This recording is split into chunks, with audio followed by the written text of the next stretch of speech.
સૌથી પહેલા પ્રાઇવેટાઇઝેશનની વાત કરું તો પ્રાઇવેટાઇઝેશન અને સરકારી બંને એક લોકશાહીનું આઈ વુડ સે કે બંને કોમ્બિનેશન છે, એ હેન્ડ ટુ હેન્ડ જવું જોઈએ. અને આ લોકો જે વાત કરી રહ્યા છે કે આટલા એરપોર્ટો પ્રાઇવેટાઇઝ કર્યા અને આ પ્લેટફોર્મ પ્રાઇવેટાઇઝ કર્યા, આજે હું એક જ વસ્તુ તમને જણાવું કે 2014 પહેલા તમે કાલુપુર રેલવે સ્ટેશને જતા હતા તો તમને જે સુવિધા મળતી હતી એના કરતા આજે ઘણી સારી સુવિધા અત્યારે કાલુપુર રેલવે સ્ટેશને મળી રહી છે. પૈસા લઈને સફાઈ થઈ રહી છે, તમને એટલું ઇન્ફ્રાસ્ટ્રક્ચર આપવામાં આવી રહ્યું છે, તમને સુવિધા આપવામાં આવી રહી છે, કારણ કે જનતા સુધરતી નથી. એમનો કહેવાનો મતલબ એ છે કે જનતાને જો ફ્રીમાં બધું આપીએ ને તો એમને કદાચ એ ડાયજેસ્ટ નથી કરી શકતી, કદાચ એટલા માટે રૂપિયા લઈને વાત અહીંયા છે. એમને બહુ સારી કીધી કે હવે સુવિધા મળી છે, મતલબ એ સ્વીકારે છે કે અમે સુવિધા આપવામાં અમે અસમર્થ હતા, હવે પ્રાઇવેટ કર્યું, પ્રાઇવેટ વાળા સુવિધા સારી આપશે. વાત એવી છે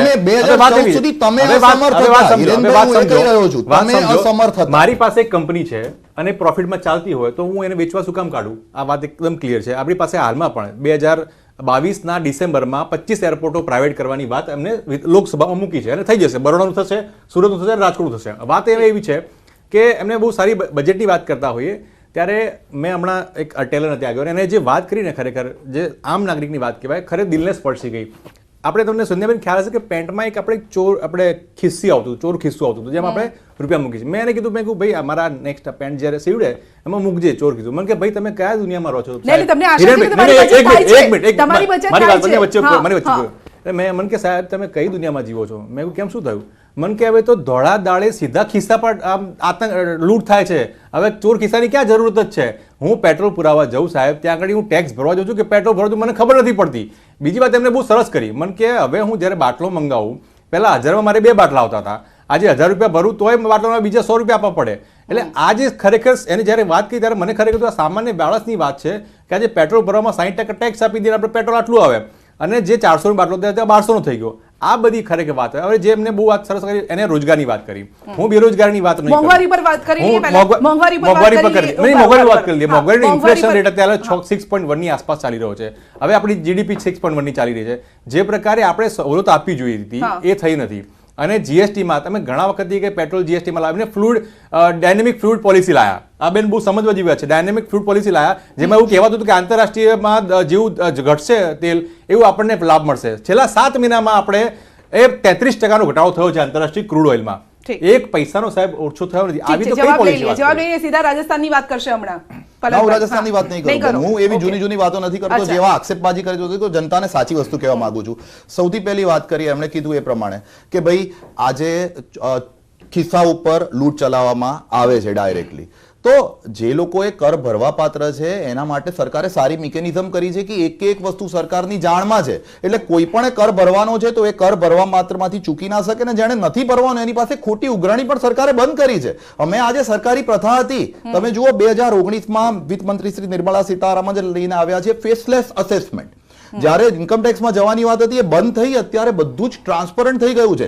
આજે 2014 પહેલા સંધ્યાબેન તમારો જ ટીવીએસ થયો હશે અને તમારું જે રિફંડ આવવામાં વાર થતી હશે 2 મહિના, 4 મહિના, 5 મહિના ધક્કા ખાવાના, એ આજે 4 દિવસથી મારું રિટર્ન પલક પાવાગઢી ચાર્ટર્ડ એકાઉન્ટન્ટનું રિટર્ન પ્રોસેસ થતા 20 મિનિટ થઈ હતી. આ કોને આભારી છે?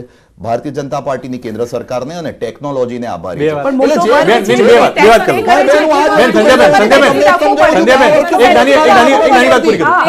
એકલાને લાગુ નથી પડતી, દરેક કરદાતાને લાગુ પડી રહી છે. પોઈન્ટ ઓફ વ્યૂ વાત કરીએ, પ્રાઇવેટાઇઝેશનની વાત કરીએ કે પછી કોઈ પણ ટુરિઝમ સેક્ટરની વાત કરીએ, તમે જોશો કે જેટલું પણ પ્રાઇવેટાઇઝેશન આપણે કહી રહ્યા છીએ કે અત્યારે ઈ કોમર્સની પણ વાત કરીએ, કારણ કે અત્યારે ટોટલી આવનારો સમય આપણો ડિજિટલાઇઝેશનનો જ છે. અને જે રીતે તમે દરેક ક્ષેત્ર આપણે આઈટી ઇન્ડસ્ટ્રી ઇન્વોલ્વ છે, તમે જોશો કે ઘણી બધી એમ્પ્લોયમેન્ટ ઓપોર્ચ્યુનિટી ઊભી કરવામાં આવી છે. અને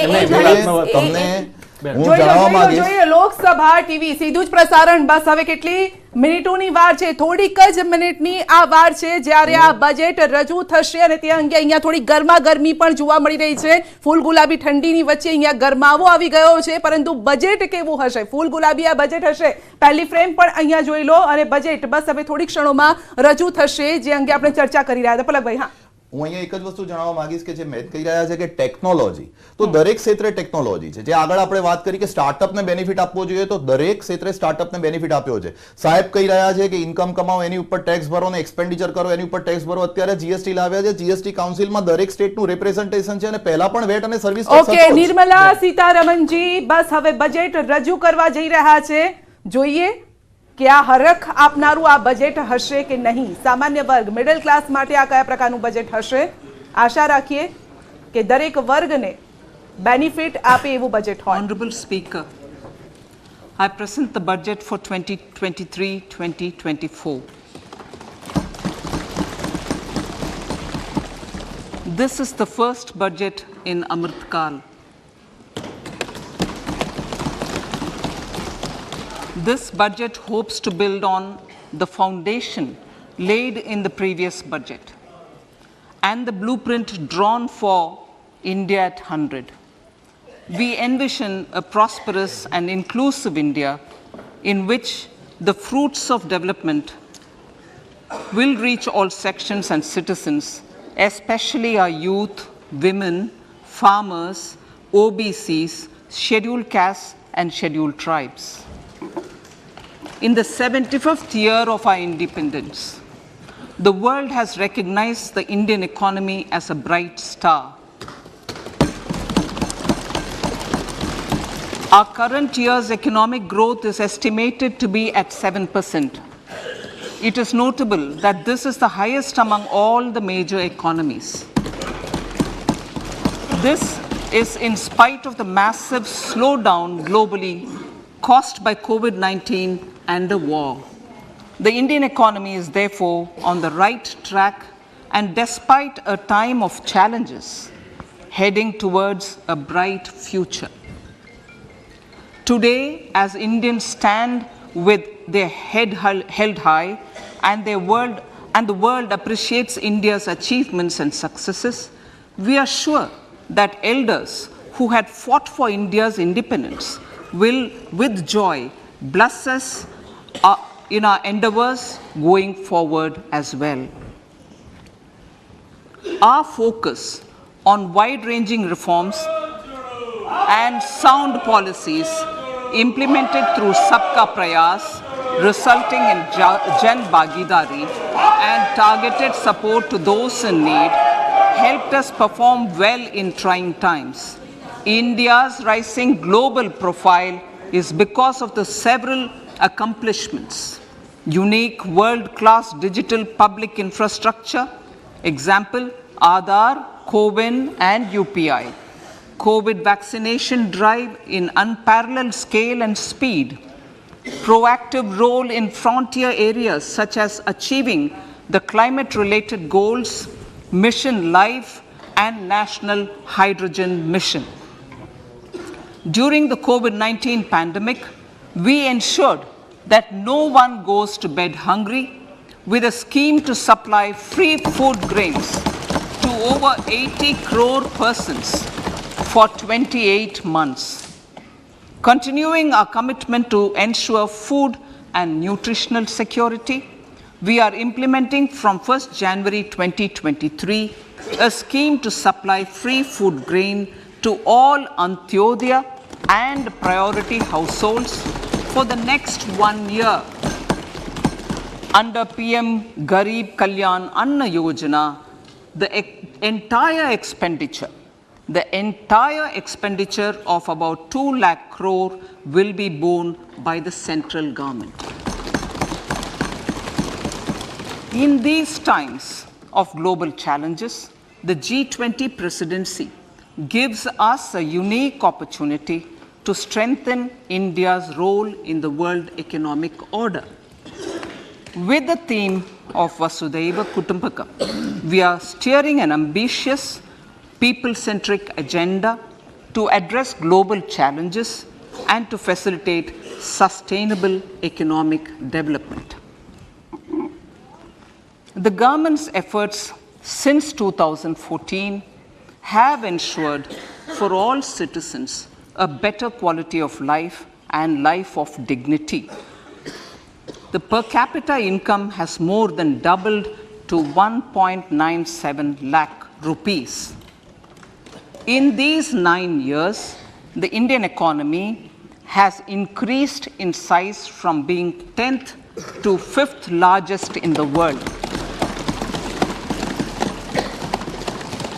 We have significantly improved our position as well as a well-governed and innovative country with a conducive environment for business as reflected in several global indices. We have made a significant progress in many sustainable development goals. The economy has become a lot more formalized as reflected in the EPFO membership, more than doubling to 27 crore and rupees 7,400 crore digital payments of 126 lakh crore rupees through UPI in 2022. The efficient implementation of many schemes with universalization of targeted benefits has resulted in inclusive development. Some of the schemes are 11.7 crore household toilets under Swachh Bharat mission, which is achieved, 9.6 crore LPG connections under Ujjwala, 220 crore COVID vaccination of 102 crore persons, 47.8 crore PM Jan Dhan bank accounts, insurance cover for 44.6 crore persons under PM Suraksha Bima and PM Jeevan Jyoti Yojana, and cash transfer of 2.2 lakh crores of rupees to 11.4 crore to over 11.4 crore farmers under PM Kisan Samman Nidhi. Our vision for the Amrit Kal includes technology-driven and knowledge-based economy with strong public finances and a robust financial sector. To achieve this, Jan Bhagidari through Sabka Saath, Sabka Prayas is essential. The economic agenda for achieving this vision focuses on 3 things. First, facilitating ample opportunities for citizens, especially the youth, to fulfill their aspirations. Second, providing strong impetus to growth and job creation. And third, strengthening macroeconomic stability. To service these focus areas in our journey to India at 100, we believe that the following 4 opportunities can be transformative during Amrit Kal. Economic empowerment of women. Deen Dayal Antyodaya Yojana National Rural Livelihood Mission has achieved remarkable success by mobilizing rural women into 81 lakh self-help groups. We will enable these groups to reach the next stage of economic empowerment through formation of large producer enterprises or collectives, with each having several thousand members and managed professionally. They will be helped with raw materials supply and for better design, quality, branding, and marketing of their products. Through supporting these policies, they will be enabled to scale up their operations to serve the large consumer markets, as has been the case with the several startups growing into unicorns. PM Vishwakarma Kaushal Samman, PM Vikas. For centuries, traditional artisans and craftspeople who work with their hands using tools have brought renown for India. They're generally referred to as Vishwakarma. The art and the handicraft created by them represents the true spirit of Atmanirbhar Bharat. For the first time, a package of assistance for them has been conceptualized. The new scheme will enable them to improve the quality, scale, and reach of their products, integrating them with the MSME value chain. The components of the scheme will include not only financial support, but also access to advanced skill training, knowledge of modern digital techniques, and efficient green technologies, brand promotion, linkage with local and global markets, digital payments, and social security. This will greatly benefit the scheduled castes, scheduled tribes, OBCs, women, and people belonging to the weaker sections. Tourism. The country offers immense attraction for domestic as well as foreign tourists. There is a large potential to be tapped in tourism. The sector holds huge opportunities for jobs and entrepreneurship for youth in particular. Promotion of tourism will be taken up on mission mode with active participation of states, convergence of government programs, and public-private partnerships. Green growth. We are implementing many programs for green fuel, green energy, green farming, green mobility, green buildings, and green equipment, and policies for efficient use of energy across various economic sectors. These green growth efforts help in reducing carbon intensity of the economy and provides for large-scale green job opportunities.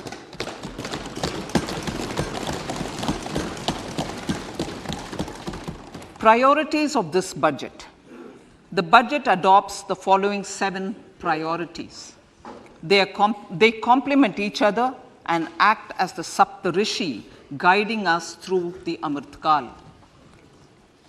Inclusive development, reaching the last mile, infrastructure and investment, unleashing the potential, green growth, youth power, and financial sector. I now speak on the priority number 1, inclusive development. The government's philosophy of Sabka Saath, Sabka Vikas has facilitated inclusive development covering in specific farmers, women, youth, OBCs, scheduled castes, scheduled tribes, Divyangjan, and economically weaker sections, and overall priority for the underprivileged, Vanchiton ko Variyata. There has also been a sustained focus on Jammu Kashmir, Ladakh, and the Northeast. This budget builds on those efforts. Digital public infrastructure for agriculture. Digital public infrastructure for agriculture will be built as an open source, open standard, and interoperable public good. This will enable inclusive farmer-centric solutions through relevant information services for crop planning and health, improved access to farm inputs, credit and insurance, help for crop estimation, market intelligence, and support for growth of agri-tech industry and startups.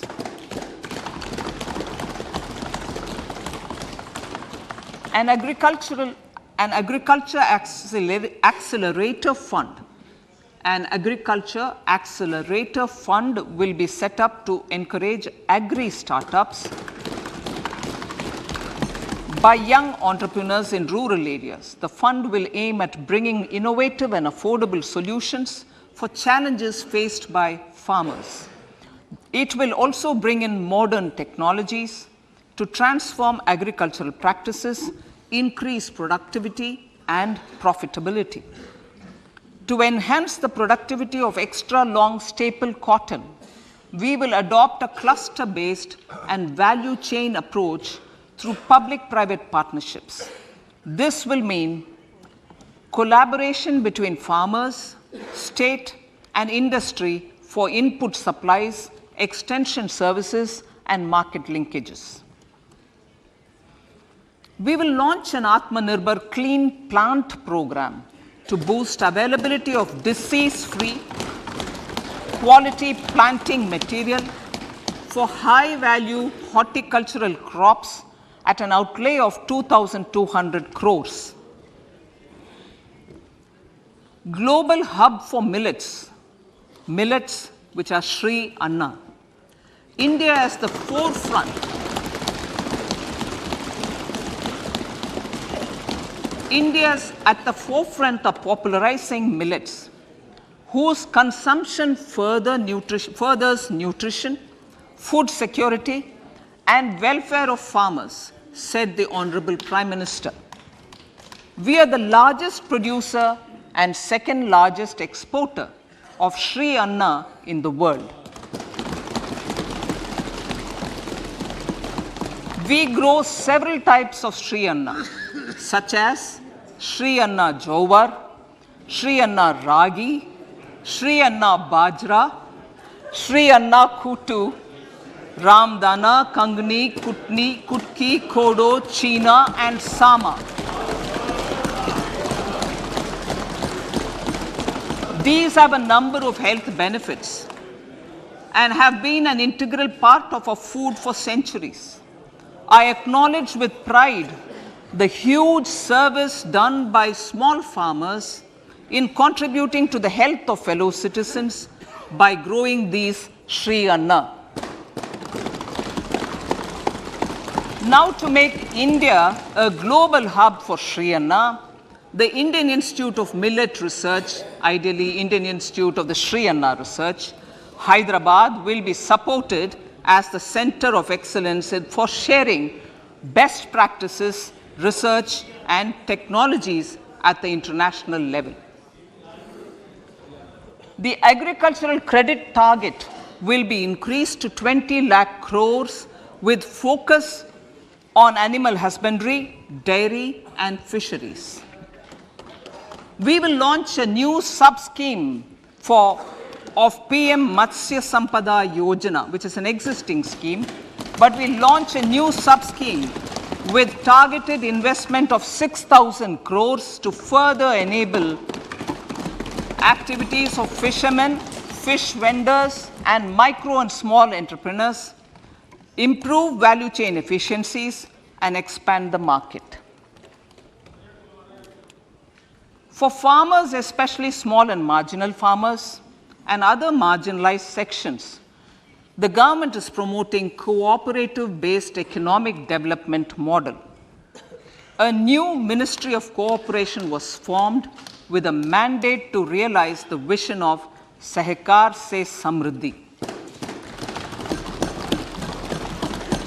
To realize this vision, the government has already initiated computerization of 63,000 primary agricultural credit societies with an investment of 2,516 crores. In consultation with all the stakeholders and the states, model bylaws for PACS were formulated, enabling them to become multi-purpose PACS. A national cooperative database is being prepared for countrywide mapping of cooperative societies. With this backdrop, we will implement a plan to set up massive decentralized storage capacity.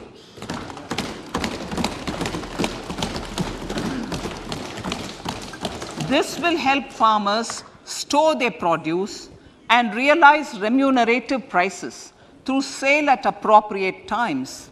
The government will also facilitate setting up of a large number of multi-purpose cooperative societies, primary fishery societies, and dairy cooperative societies in uncovered panchayat and villages in the next 5 years.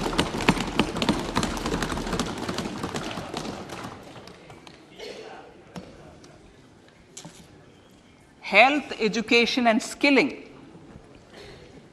157 new nursing colleges will be established in co-location with the existing 157 medical colleges established since 2014. a mission to eliminate sickle cell anemia by 2047 will be launched.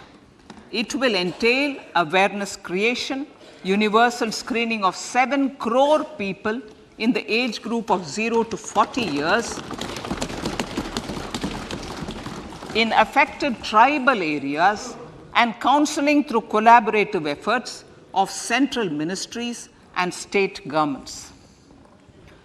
Facilities in select ICMR labs, Indian Council for Medical Research Labs, will be made available for research by public and private medical college faculty and private sector R&D teams for encouraging collaborative research and innovation. A new program to promote research and innovation in pharmaceuticals will be taken up through centers of excellence. We shall also encourage industry to invest in research and development in specific priority areas. Dedicated multidisciplinary courses for medical devices will be supported in existing institutions to ensure availability of skilled manpower for futuristic medical technologies, high-end manufacturing and research. Teachers training. Teachers training will be re-envisioned through innovative pedagogy, curriculum transaction, continuous professional development, dipstick surveys, and ICT implementation. The District Institute of Education and Training will be developed as vibrant institutes of excellence for this purpose.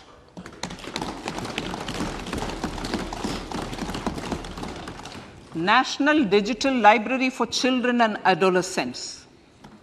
A National Digital Library for Children and Adolescents will be set up for facilitating availability of quality books across geographies, languages, genres, and levels, and device-agnostic accessibility.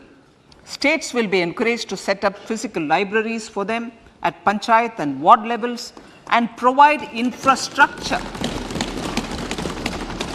for accessing the national digital library resources. Additionally, to build a culture of reading and to make up for pandemic time learning loss, the National Book Trust, the Children's Book Trust, and other sources will be encouraged to provide and replenish non-curricular titles in regional languages and in English to these physical libraries. Collaboration with NGOs that work in literacy will also be a part of this initiative. To inculcate financial literacy, financial sector regulators and organizations will be encouraged to provide age-appropriate reading material to these libraries. I move to priority 2, reaching the last mile. Prime Minister Vajpayee's government had formed the Ministry of Tribal Affairs and the Department of Development of Northeast Region to provide a sharper focus to the objective of reaching the last mile. Our government has formed the Ministries of Ayush, Fisheries, Animal Husbandry and Dairying, Skill Development, Jal Shakti and Cooperation.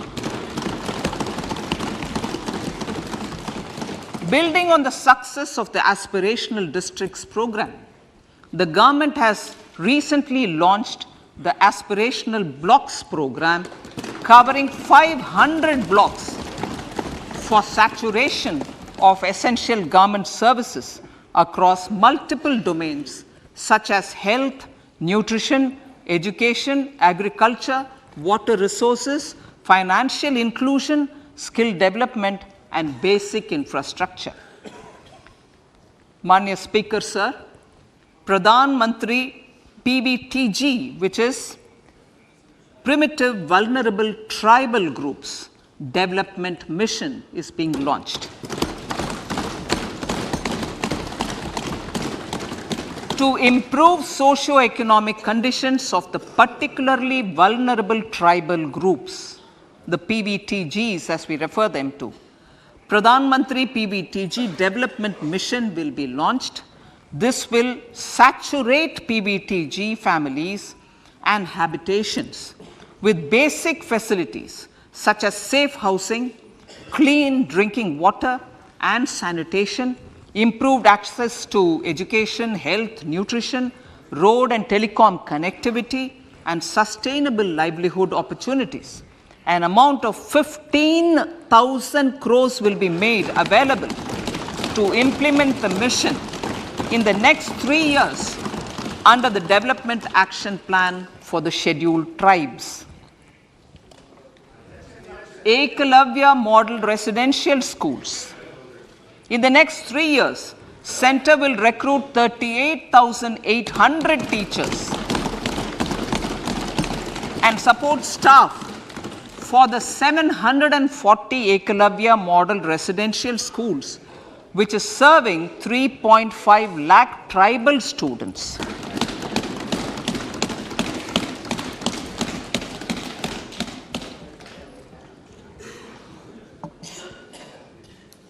In the drought-prone central regions of Karnataka, central assistance of 5,300 crore will be given to Upper Bhadra project to provide sustainable micro irrigation and filling up of surface tanks for drinking water. PM Awas Yojana. The outlay for PM Awas Yojana is being enhanced by 66% to over 79,000 crores. Bharat Shared Repository of Inscriptions will be set up in a digital epigraphy museum with digitization of 1 lakh ancient inscriptions in the first stage. Support for poor prisoners. For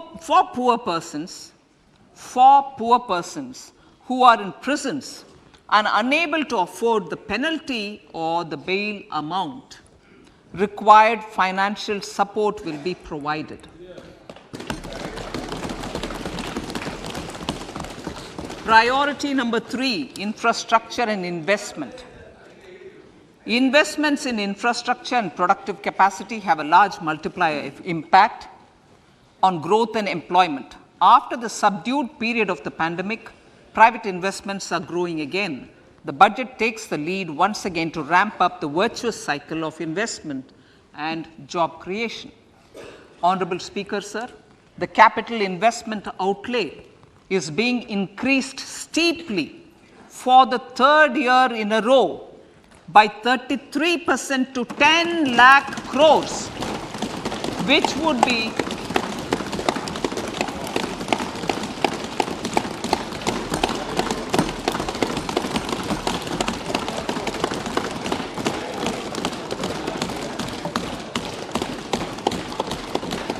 which would be 3.3% of GDP.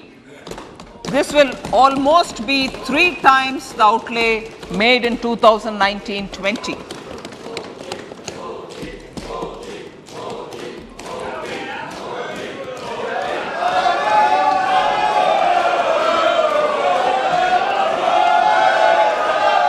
This substantial increase in recent years is central to the government's efforts to enhance growth potential and job creation, crowd in private investments, and provide a cushion against global headwinds.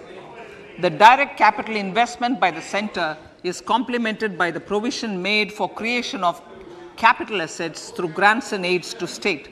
The effective capital expenditure of the center is budgeted at 13.7 lakh crore rupees, which will be 4.5% of GDP. Support to state governments for capital investment. I have decided to continue the 50-year interest-free loan to state governments for one more year to spur investment in infrastructure and to incentivize them for complementary policies actions with a significantly enhanced outlay of 1.3 lakh crores. The newly established Infrastructure Finance Secretariat will assist all stakeholders for more private investment in infrastructure, including railways, roads, urban infrastructure and power, which are predominantly depend on public resources. The harmonized master list of infrastructure will be reviewed by an expert committee for recommending the classification and financing framework suitable for Amartkal. A capital outlay, I'm talking about railways now, sir, Honorable Speaker, railways. A capital outlay of 2.40 lakh crores has been provided for the railways. This is the highest ever outlay this highest ever outlay is about 9 times the outlay made in 2013-14. 100 critical transport infrastructure projects for last and first mile connectivity for ports, coal, steel, fertilizer and food grain sectors have been identified. They will be taken up on priority with investment of 75,000 crores, including 15,000 crore from private sources. 50 additional airports, heliports, water aerodromes and advanced landing grounds will be revived for improving regional air connectivity.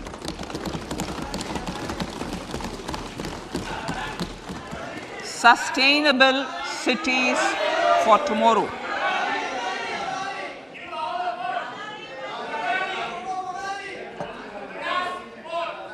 States and cities will be encouraged to undertake urban planning reforms and actions to transform our cities into sustainable cities of tomorrow.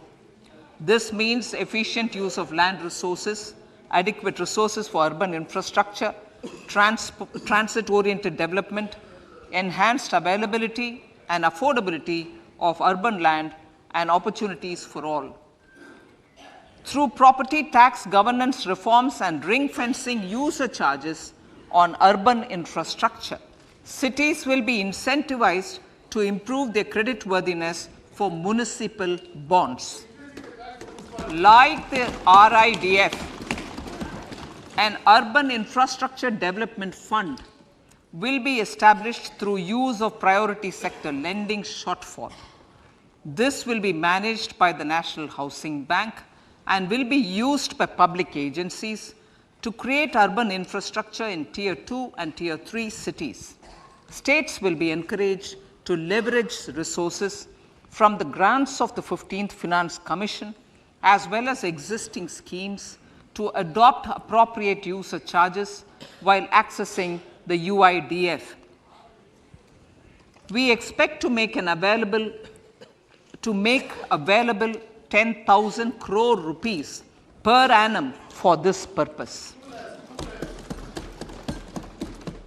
All cities and towns will be enabled for 100% mechanical desludging of septic tanks and sewers to transition from manhole to machine hole mode.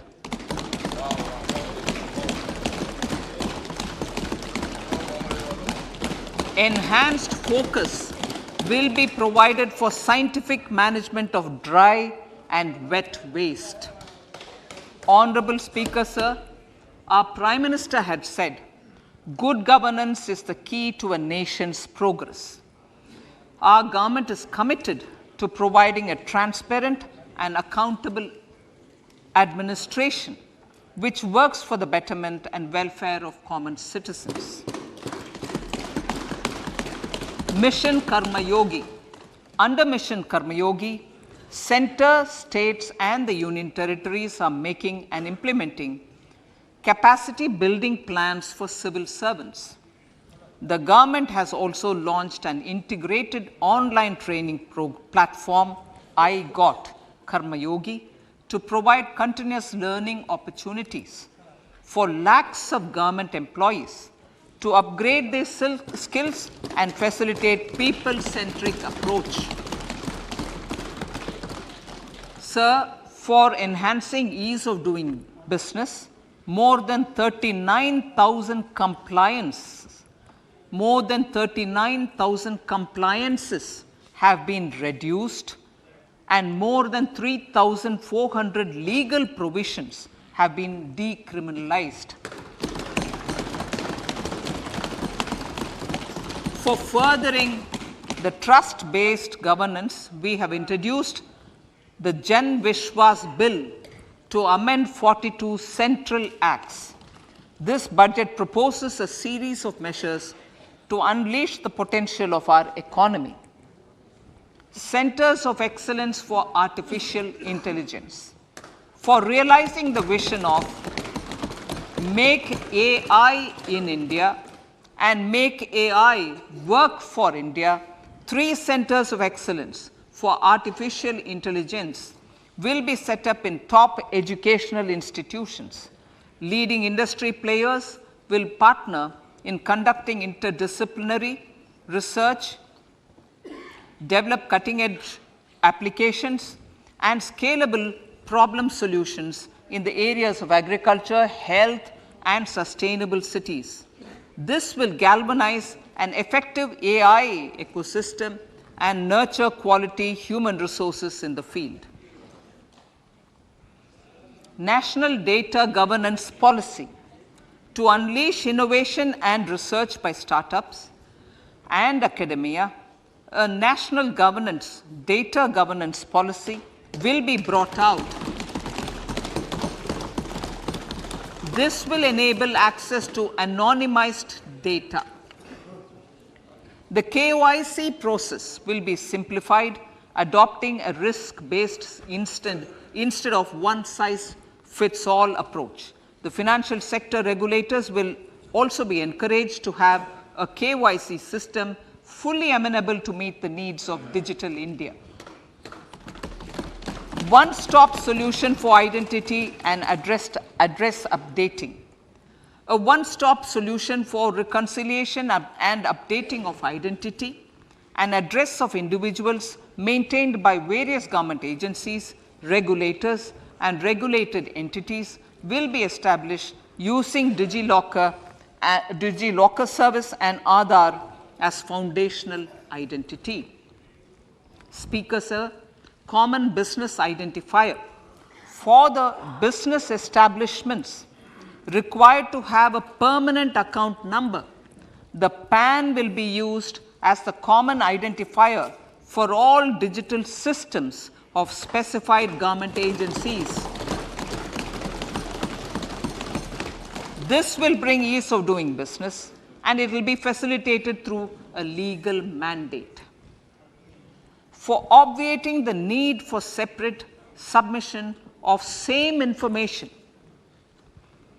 to different government agencies, a system of unified filing process will be set up. Such filing of information or return in simplified forms on a common portal will be shared with other agencies as per the filer's choice. Vivad se Vishwas 1, relief for MSMEs. In cases of failure by MSMEs to execute contracts during the COVID period, 95% of the forfeited amount relating to the bid or performance security will be returned to them by government and government undertakings. This will provide relief to the MSMEs. Vivad se Vishwas 2, settling contractual disputes. To settle contractual disputes of government and government undertakings, wherein arbitral award is under challenge in a court, a voluntary settlement scheme with standardized terms will be introduced. This will be done by offering graded settlement terms depending on pendency level of the dispute. The state support mission of Niti Aayog will be continued for 3 years for our collective efforts towards national priorities. Result-based financing.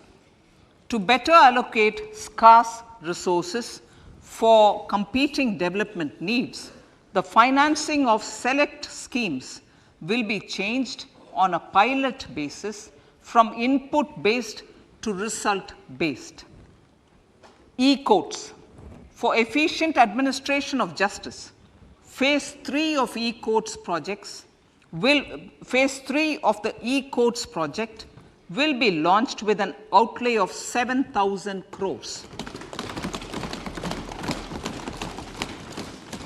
Fintech services in India have been facilitated by our digital public infrastructure, including Aadhaar, PM Jan Dhan Yojana, Video, KYC, India Stack, and UPI. To enable more fintech innovative services, the scope of documents available in DigiLocker for individuals will be expanded. An entity DigiLocker will be set up for the use by MSMEs, large businesses, and also charitable trusts. This will be towards storing and sharing documents online securely whenever needed with various authorities, regulators, banks, and other business entities. 5G services.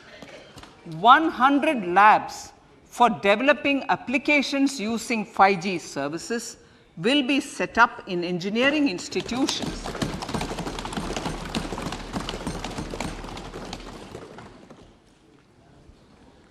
To realize a new range of opportunities, business models, and employment potential. The labs will cover, among others, applications such as smart classrooms, precision farming, intelligent transport systems, and healthcare applications. Lab-grown diamonds. Lab-grown diamonds is a technology and innovation-driven emerging sector with high employment potential. These environment-friendly diamonds, which have optically and chemically the same properties as natural diamonds.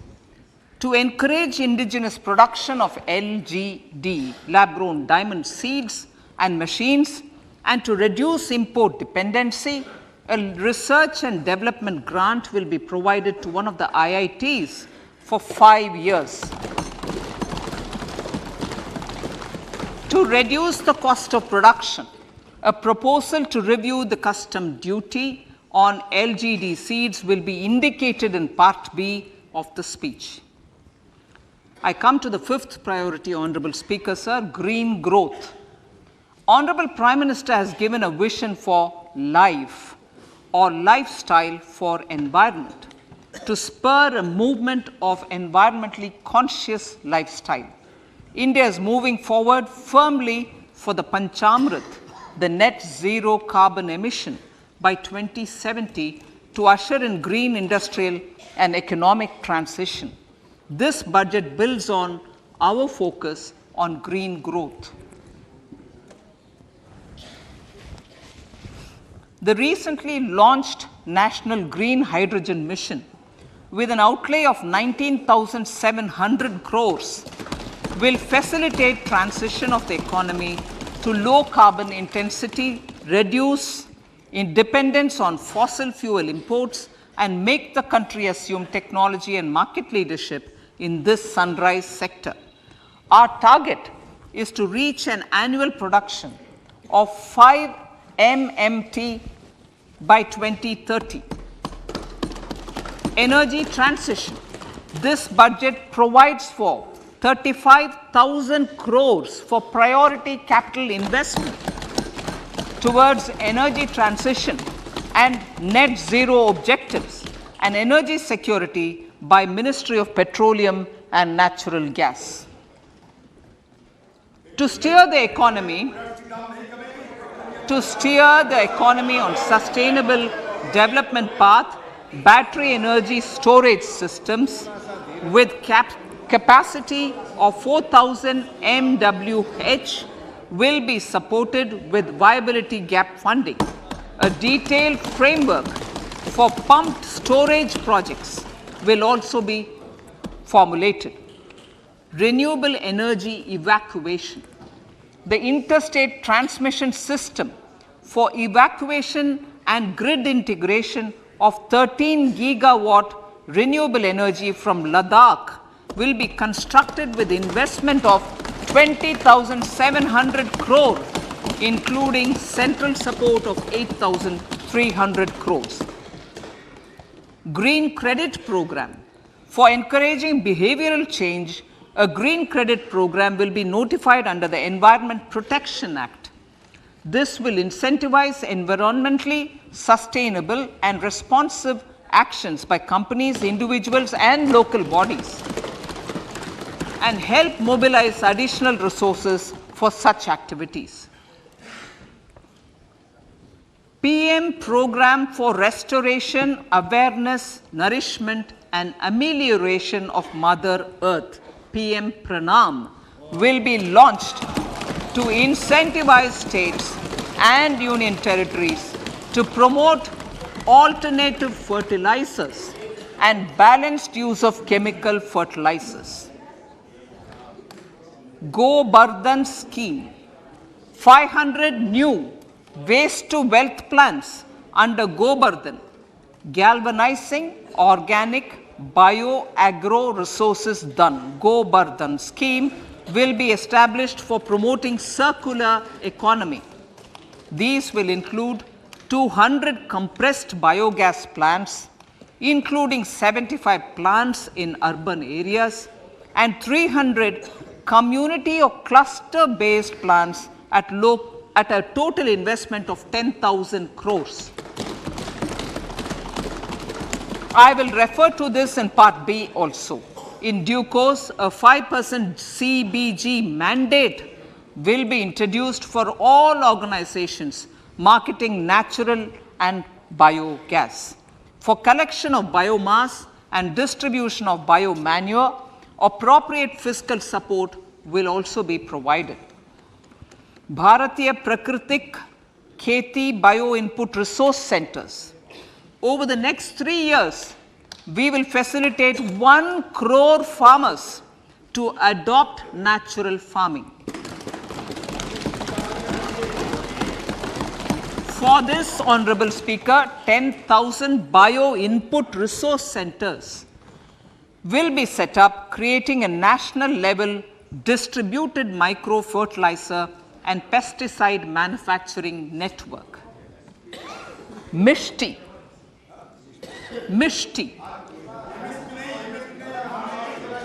Building on India's success in afforestation, mangrove initiative for shoreline habitats and tangible incomes, Mishti, will be taken up for mangrove plantation along the coastline and on salt pan lands wherever feasible through convergence between Manrega, Campa, Fund and other sources. Amrit Dharohar. Wetlands are vital ecosystems which sustain biological diversity. In his latest Mann Ki Baat, the Prime Minister said, now, I quote, now the total number of Ramsar sites in our country has increased to 75, whereas before 2014, there were only 26, unquote. Local communities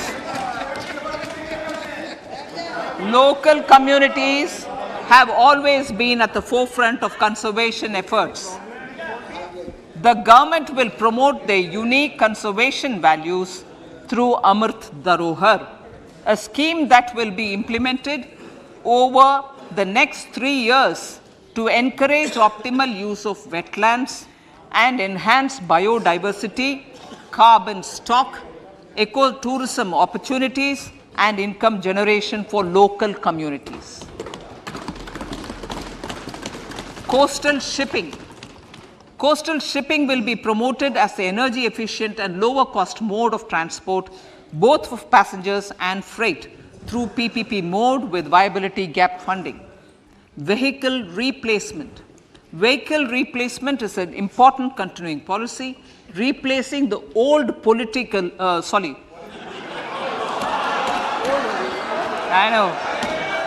replacing. Absolutely. Thank you. Replacing old polluting vehicles. May be applicable, right? Replacing old polluting vehicles is an important part of greening our economy. In furtherance of the vehicle scrapping policy mentioned in Budget 21-22, I have allocated adequate funds to scrap old vehicles of the central government. States will also be supported in replacing वाहनों को scrap में देने के लिए पर्याप्त निधियां आवंटित की है। राज्यों को भी पुराने वाहनों और एम्बुलेंसों को बदलने के लिए सहायता दी जाएगी।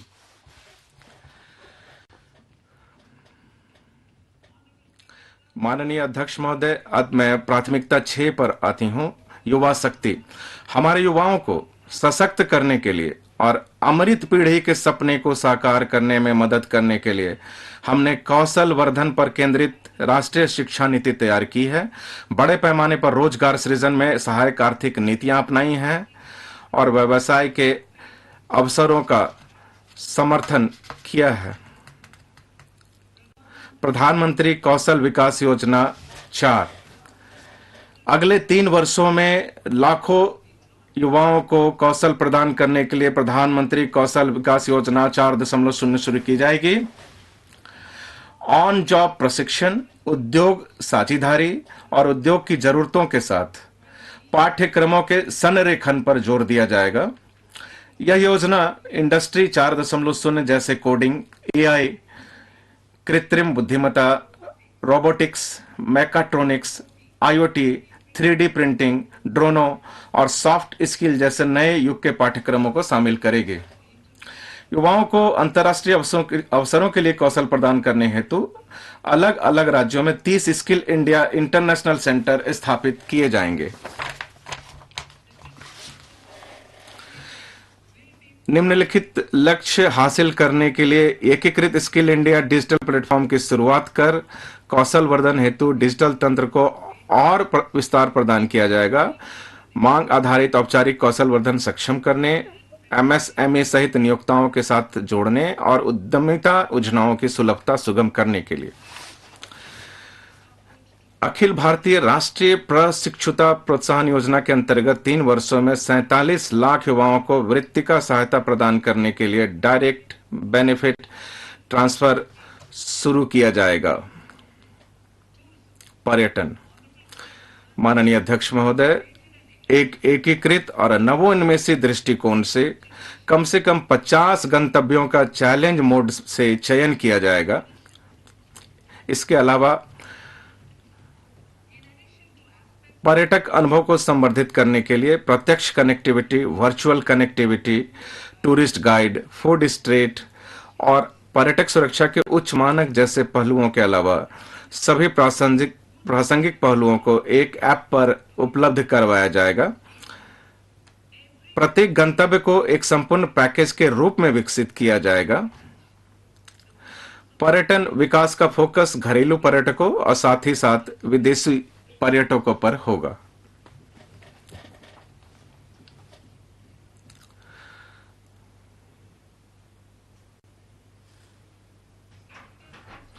देखो अपना देश पहल का उद्देश्य हासिल करने के लिए क्षेत्र विशिष्ट कौशल वर्धन और उद्यमिता विकास का समन्वय स्थापित किया जाएगा।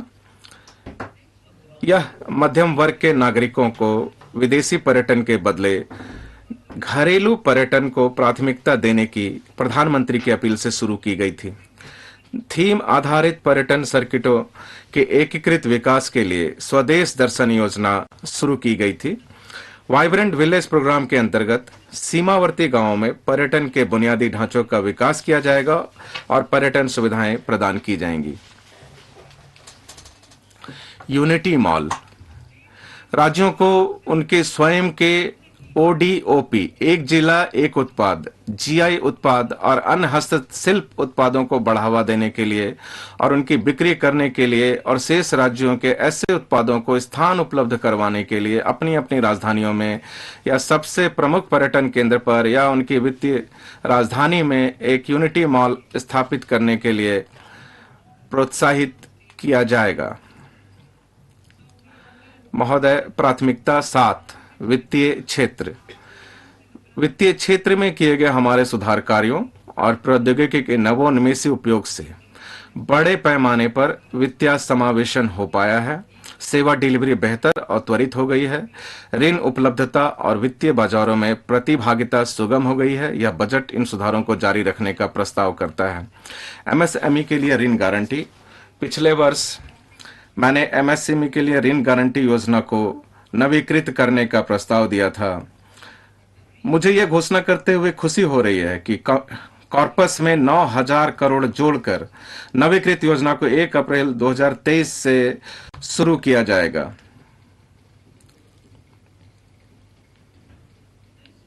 इससे अतिरिक्त 2 लाख करोड़ का समपार्श्विक मुक्त गारंटी युक्त ऋण संभव हो पाएगा। इसके अलावा ऋण की लागत में करीब 1% की कमी आएगी। राष्ट्रीय वित्तीय सूचना रजिस्ट्री वित्तीय और अनुषंगी सूचना की केंद्रीय रिपोजिटरी के रूप में काम करने के लिए एक राष्ट्रीय वित्तीय सूचना रजिस्ट्री स्थापित की जाएगी। इससे ऋण का कुशल प्रवाह संभव होगा, वित्तीय समावेशन को बढ़ावा मिलेगा और वित्तीय स्थिरता बढ़ेगी। एक नया विधायी फ्रेमवर्क इस क्रेडिट पब्लिक इंफ्रास्ट्रक्चर को विनियमित करेगा और इसे RBI के साथ परामर्श कर डिजाइन किया जाएगा। वित्तीय क्षेत्र विनियम अमृतकाल की जरूरतों को पूर्ण करने के लिए और वित्तीय क्षेत्र में इष्टतम विनियमन सुगम करने के लिए यथावश्यक और व्यवहार्य लोक परामर्श को विनियम निर्माण प्रक्रिया में और अनुषंगी निर्देश जारी करने की प्रक्रिया में शामिल किया जाएगा। अनुपालना को सरल बनाने, आसान करने और इसकी लागत को कम करने के लिए वित्तीय क्षेत्र के विनियामकों से मौजूदा विनियमों की व्यापक समीक्षा करने का अनुरोध किया जाएगा। इसके लिए मैं आम लोगों और विनियमित संस्थाओं से प्राप्त सुझावों पर विचार करेंगे। विभिन्न विनियमों के अंतर्गत आवेदनों पर निर्णय लेने की समय सीमाएं भी निर्धारित की जाएंगी। माननीय अध्यक्ष महोदय, GIFT IFSC में बिजनेस गतिविधियों को बढ़ावा देने के लिए निम्नलिखित उपाय किए जाएंगे। दोहरे विनियमन से बचने के लिए SEZ अधिनियम के अंतर्गत IFSCA को सख्तियां प्रत्यायोजित की जाएंगी। IFSCA SEZ प्राधिकारियों GSTN, RBI, SEBI और IRDAI से पंजीकरण और अनुमोदन के लिए सिंगल विंडो IT सिस्टम की स्थापना करना, विदेशी बैंकों के IFSC बैंकिंग यूनिटों द्वारा अधिग्रहण वित्त पोषण की अनुमति देना, ट्रेड रिफाइनेंसिंग के लिए एक्सिम बैंक की एक सहायक संस्था की स्थापना करना, माध्यस्थम अनुषंगिक सेवाओं के लिए और SEZ अधिनियम के तहत दोहरे विनियमन से बचने के लिए सांविधिक प्रावधानों के लिए IFSCA अधिनियम में संशोधन करना और विदेशी व्युत्पन्न लिखतों को वैध संविदाओं के रूप में मान्यता देना। माननीय अध्यक्ष महोदय, डाटा दूतावास डिजिटल निरंतरता समाधान ढूंढने वालों देशों के लिए हम GIFT IFASC में उनके डाटा दूतावासों की स्थापना सुगम करेंगे।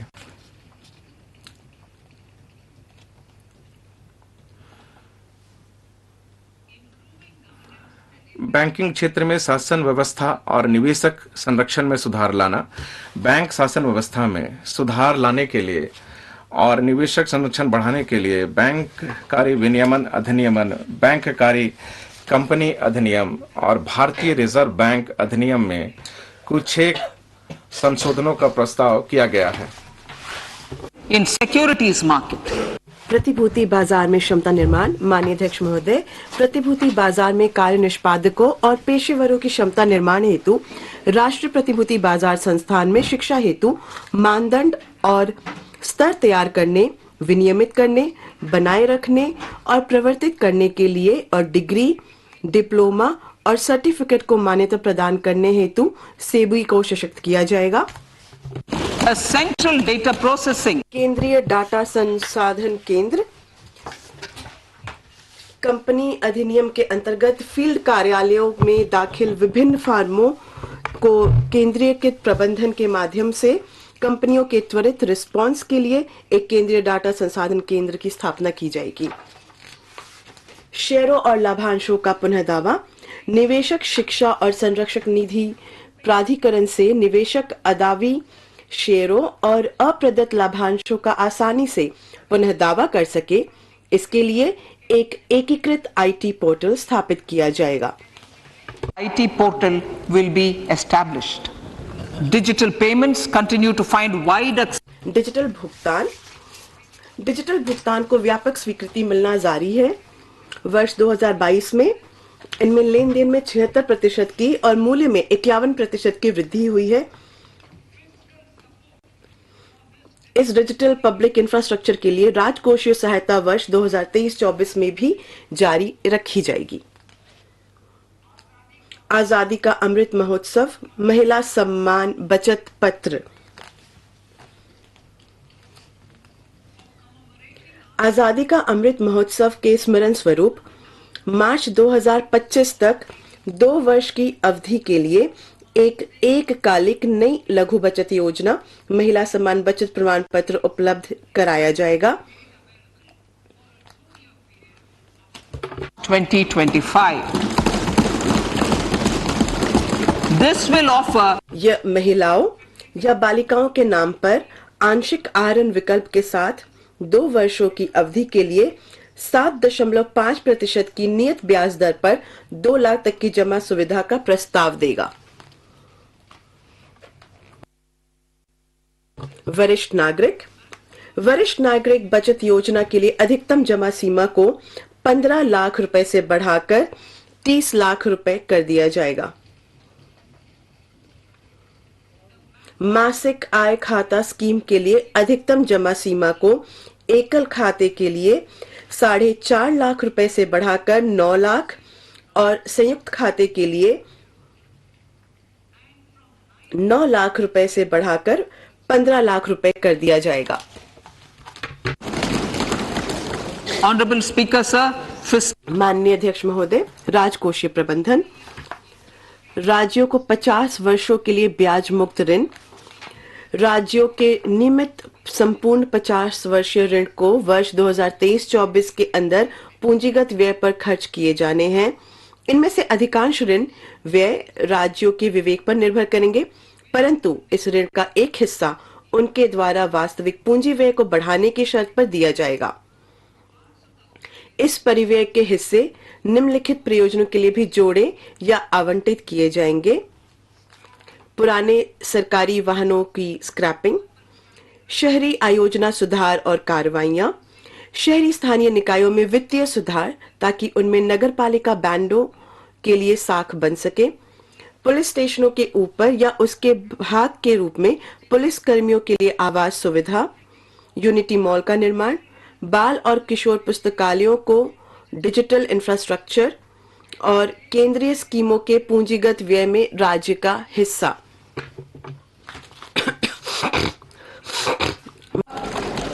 fiscal deficit of states. States will be allowed a fiscal deficit of 3.5% of GSDP, of which 0.5% will be tied to power sector revenues. Revised estimates 2022 to 2023. The revised estimate, Honorable Speaker, sir, of the total receipts other than borrowing is 24.3 lakh crores, of which the net tax receipts are 20.9 lakh crores.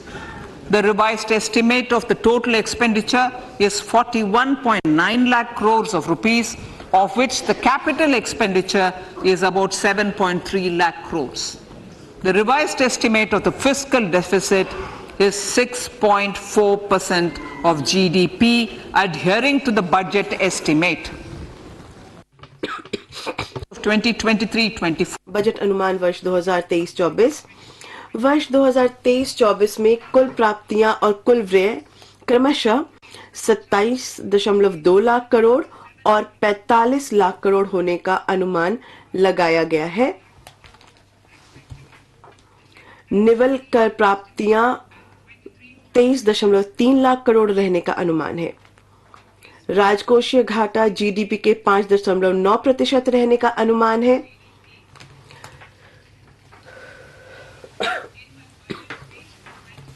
वर्ष 2021-22 के अपने budget भाषण में मैंने यह घोषणा की थी कि हम कालांतर में राजकोषीय घाटे को सतत रूप से अच्छी तरह कम करने के साथ वर्ष 2025-26 तक राजकोषीय घाटे को 4.5% से नीचे रखने के लिए राजकोषीय समेकन के मार्ग पर चलते रहने की योजना बना रहे हैं।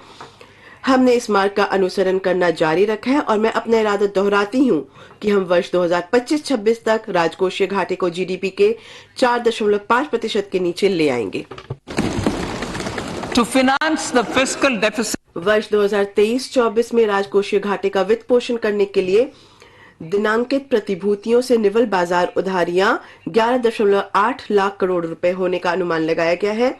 शेष वित्त पोषण लघु बचतों और अन्य स्रोतों से आने की अपेक्षा है। सकल बाजार उधारियां 15.4 लाख करोड़ रुपए होने का अनुमान लगाया गया है। माननीय अध्यक्ष महोदय, अब मैं अपने भाषण के भाग ख को पढ़ती हूं।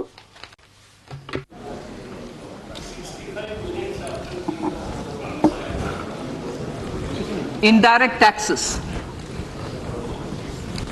अप्रत्यक्ष कर। मेरे अप्रत्यक्ष कर का प्रस्ताव का उद्देश्य निर्यात को बढ़ावा देना, घरेलू विनिर्माण में बढ़ोतरी करना, घरेलू मूल्य वर्धन को बढ़ाना, हरित ऊर्जा और हरित गतिशीलता को प्रोत्साहित करना है। कर दरों की संख्या में कमी के साथ सरलीकृत कर संरचना अनुपालना भार को कम करने और कर शासन प्रणाली में सुधार लाने में मदद करती है। मैं वस्त्रों और कृषि को छोड़कर वस्तुओं पर बेसिक सीमा शुल्क दरों की संख्या को कम करके 21 से 13 करने का प्रस्ताव करती हूं। इसके परिणाम स्वरूप खिलौने, साइकिल, ऑटोमोबाइल और नाफ्ता सहित कुछ वस्तुओं की बेसिक सीमा शुल्कों, उपकरों और अधिभारों में मामूली परिवर्तन हुआ है। हरित गतिशीलता मोबिलिटी। मिश्रित कंप्रेस्ड प्राकृतिक गैस पर कर प्रपात से बचने के लिए मैं उसमें सम्मिलित कंप्रेस्ड बायोगैस, जिस पर जीएसटी भुगतान किया गया है, उस पर उत्पाद शुल्क से छूट देने का प्रस्ताव करती हूं। हरित मोबिलिटी को और संवेग प्रदान करने के लिए इलेक्ट्रिक वाहनों में प्रयुक्त बैटरियों के लिथियम आयन सेलों के विनिर्माण के लिए आवश्यक पूंजीगत वस्तुओं और मशीनरी के आयात पर सीमा शुल्क में छूट दी जा रही है। as well. Electronics, as a result of various initiatives of the government. Electronics. चरणबद्ध विनिर्माण कार्यक्रम सहित सरकार ने विभिन्न पहलों के परिणाम स्वरूप भारत में मोबाइल फोन का उत्पादन वर्ष 2014-15 में करीब 18,900 करोड़ रुपए मूल्य के 5.8 करोड़ यूनिट से बढ़कर पिछले वित्तीय वर्ष में 2,75,000 करोड़ रुपए मूल्य के 31 करोड़ यूनिट तक पहुंच गया है। मोबाइल फोनों के विनिर्माण में घरेलू मूल्य वर्धन को और बढ़ाने के लिए मैं कुछ एक पुर्जों और कैमरा लेंसों जैसे आदानों के आयात पर बेसिक सीमा शुल्क में राहत देने और लिथियम आयन बैटरी सेलों पर रियायती शुल्क को 1 और वर्ष के लिए जारी रखना प्रस्तावित करती हूं। On lithium ion cells for batteries for another year. Similarly, इसी प्रकार टेलीविजन के विनिर्माण में मूल्य वर्धन को बढ़ावा देने के लिए मैं टीवी पैनल के ओपन सेलों के पुर्जों पर बेसिक सीमा शुल्क को घटाकर 2.5% करने का प्रस्ताव करती हूं। इलेक्ट्रिकल शुल्क संरचना के व्युत्क्रमण में दोष सुधार करने के लिए और इलेक्ट्रिक रसोई घर चिमनियों के विनिर्माण को प्रोत्साहित करने के लिए इलेक्ट्रिक रसोई घर चिमनियों पर बेसिक सीमा शुल्क को 7.5% से बढ़ाकर 15% करने और इस उपकरण के हिट क्वाइल पर आयात शुल्क को 20% से घटाकर 15% करने का प्रस्ताव करती हूँ। रसायन और पेट्रो रसायन। Denatured ethyl alcohol. रसायन उद्योग में डीनेचर्ड इथाइल अल्कोहल का उपयोग किया जाता है। मैं इस पर बेसिक सीमा शुल्क में छूट देने का प्रस्ताव करती हूँ। इससे इथेनॉल मिशन कार्यक्रम में भी सहायता मिलेगी और ऊर्जा पारगमन के हमारे प्रयास सुगम होंगे। एसिड ग्रेड फ्लोस पार पर बेसिक सीमा शुल्क को भी 5% से कम कर 2.5% किया जा रहा है ताकि घरेलू फ्लोरोकेमिकल्स उद्योग प्रतिस्पर्धा बना रहे। इसके अलावा एपीक्लोरोहाइड्रिन के विनिर्माण के लिए प्रयुक्त कच्चे ग्लिसरीन पर बेसिक सीमा शुल्क को 7.5% से कम कर 2.5% करने का प्रस्ताव किया गया है।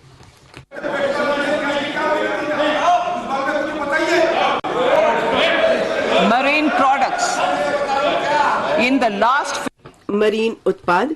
पिछले वित्तीय वर्ष में समुद्री उत्पादों में उच्चतम निर्यात समृद्धि दर्ज की गई, जिससे देश के तटीय राज्यों में रहने वाले कृषकों को फायदा हुआ है। समुद्री उत्पादों विशेष रूप से झींगी श्रिम्प के निर्यात प्रतिस्पर्धात्मक क्षमता और बढ़ाने के लिए श्रिम्प फीड के घरेलू विनिर्माण के लिए मुख्य इनपुट पर शुल्क को कम किया जा रहा है। भारत प्राकृतिक हीरो की कटाई और तराशी में विश्व में अग्रणी है और मूल्य की दृष्टि से वैश्विक कारोबार का करीब 3/4 हिस्से का योगदान करता है। प्राकृतिक हीरो के डिपॉजिट में कमी से यह उद्योग प्रयोगशाला निर्मित हीरो एलजीडी की ओर बढ़ रहा है और इस क्षेत्र में काफी संभावना है। इस अवसर का लाभ उठाने के लिए मैं उसके विनिर्माण के प्रयुक्त बीजों पर सीमा शुल्क को घटाने का प्रस्ताव करती हूँ। बहुमूल्य धातु, सोने के डोरे और बारों और प्लैटिनम पर सीमा शुल्क को इस राजकोषीय वर्ष में पहले बढ़ाया गया था। मैं अब शुल्क विभेदों को बढ़ाने के लिए उनसे बने सामानों पर शुल्कों को बढ़ाने का प्रस्ताव करती हूँ। मैं चांदी के डोरे, बारों और सामानों पर भी आयात शुल्क बढ़ाने का प्रस्ताव करती हूँ ताकि उन्हें सोने और प्लैटिनम के साथ संरेखित किया जा सके। धातु, स्टील क्षेत्र के लिए कच्ची सामग्री की उपलब्धता सुगम करने के लिए सीआरजीओ स्टील के विनिर्माण के लिए कच्ची सामग्री, लौह स्क्रैप और निकल कैथोड पर बेसिक सीमा शुल्क को छूट जारी रखा जा रहा है। इसी प्रकार द्वितीयक तांबा कॉपर उत्पादकताओं जो मुख्यतया एमएसएमई क्षेत्र में है के लिए कच्चे माल की उपलब्धता सुनिश्चित करने हेतु कॉपर स्क्रैप पर 2.5% की रियायती बीसीडी को जारी रखा जा रहा है। सम्मिश्रित रबड़, शुल्क की परिवंचना को रोकने के लिए सम्मिश्रित रबड़ पर बेसिक सीमा शुल्क को बढ़ाकर लेटेक्स को छोड़कर अन्य प्राकृतिक रबड़ के बराबर 10% से 25% या 30 रुपए प्रति किलोग्राम जो भी कम हो किया जा रहा है। cigarettes, national calamity. सिगरेट, विनिर्दिष्ट सिगरेटों पर ज्यादा आपदा आकस्मिकता शुल्क एनसीसीडी को 3 वर्ष पूर्व संशोधित किया गया था। इसमें लगभग 16% की वृद्धि करने का प्रस्ताव किया गया है। I now come to my direct tax proposals on प्रत्यक्ष कर। माननीय अध्यक्ष महोदय, मैं अब प्रत्यक्ष कर प्रस्ताव पर आती हूँ। इन प्रस्तावों का उद्देश्य कर संरचना की निरंतरता और स्थिरता बनाए रखना, अनुपालना भार को कम करने के लिए विभिन्न प्रावधानों का और सरलीकरण और उन्हें युक्ति संगत बनाना, उद्यमिता की भावना को प्रोत्साहित करना और नागरिकों को कर राहत प्रदान करना है। आयकर विभाग अनुपालना को और आसान और निर्बाध बनाने के लिए करदाता सेवाओं में सुधार करने का सतत प्रयास करता है। हमारे करदाता पोर्टल को एक दिन में अधिकतम 72 लाख रिटर्न प्राप्त हुए हैं और इस पोर्टल ने इस वर्ष 6.5 करोड़ रिटर्न संसाधित किए हैं। औसत संसाधन अवधि को वित्तीय वर्ष 13-14 में 93 दिवस से घटाकर अब 16 दिवस कर दिया गया है और 45% रिटर्न 24 घंटे के अंदर संसाधित कर दिए गए थे। हम इसमें और सुधार करने का इरादा रखते हैं और करदाताओं की सुविधा हेतु अगली पीढ़ी के सामान्य आईटी रिटर्न फॉर्म लाने और साथ ही शिकायत निवारण तंत्र को और सुदृढ़ करने की योजना बना रहे हैं। एमएसएमई और पेशेवर। एमएसएमई हमारी अर्थव्यवस्था की समृद्धि के इंजन हैं। 2 करोड़ रुपए तक के टर्नओवर वाले सूक्ष्म उद्यम और 50 लाख रुपए तक के टर्नओवर वाले कुछ पेशेवर प्रकल्पित कराधान का लाभ उठा सकते हैं। मैं इन सीमाओं को उन करदाताओं के लिए क्रमशः 3 करोड़ रुपए और 75 लाख रुपए तक बढ़ाने का प्रस्ताव करती हूं, जिनकी नकदी प्राप्तियां 5% से अधिक नहीं है। जिनकी नकदी प्राप्तियां 5% से अधिक नहीं है। इसके अलावा एमएसएमई को समय पर भुगतान की प्राप्ति में सहायता करने के लिए मैं उन पर व्यय खर्चों के लिए कटौती को भी अनुमत करने का प्रस्ताव करती हूं, जब उनका भुगतान वास्तविक रूप से कर दिया गया हो। सहकारिता। सहकारिता एक सराहनीय अवधारणा है। हमारे प्रधानमंत्री के सहकार से समृद्धि के लक्ष्य को साकार करने के लिए और सहकार की भावना को अमृतकाल की भावना से जोड़ने के उनके संकल्प की सिद्धि हेतु भाग क में प्रस्तावित उपायों के अतिरिक्त सहकारिता क्षेत्र के लिए मेरे पास कई प्रस्ताव हैं। प्रथमतः दिनांक 31/3/2024 तक विनिर्माण गतिविधियां शुरू करने वाली नई सहकारी समितियों को 15% की कम कॉर्पोरेट दर कर का लाभ मिलेगा, जैसा कि नई निर्माण कंपनियों को वर्तमान में मिलता है। द्वितीयतः मैं चीनी सहकारी समितियों को निर्धारण वर्ष 2016-17 की अवधि से पहले गन्ना किसानों को किए गए भुगतानों का व्यय के रूप में दावा करने के लिए एक अवसर प्रदान करने का प्रस्ताव करती हूं। इस प्रस्ताव से संभावित राहत 10,000 करोड़ रुपए की होगी।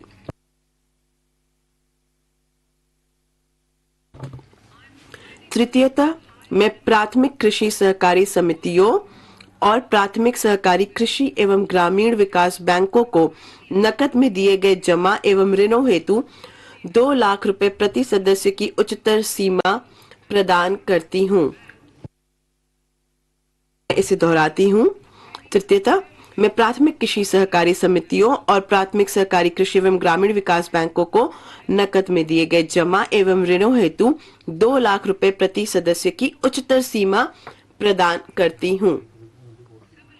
इसी प्रकार से सहकारी समितियों को टीडीएस के लिए नकदी आहरण पर 3 करोड़ रुपए की उच्चतर सीमा प्रदान की जा रही है। स्टार्टअप।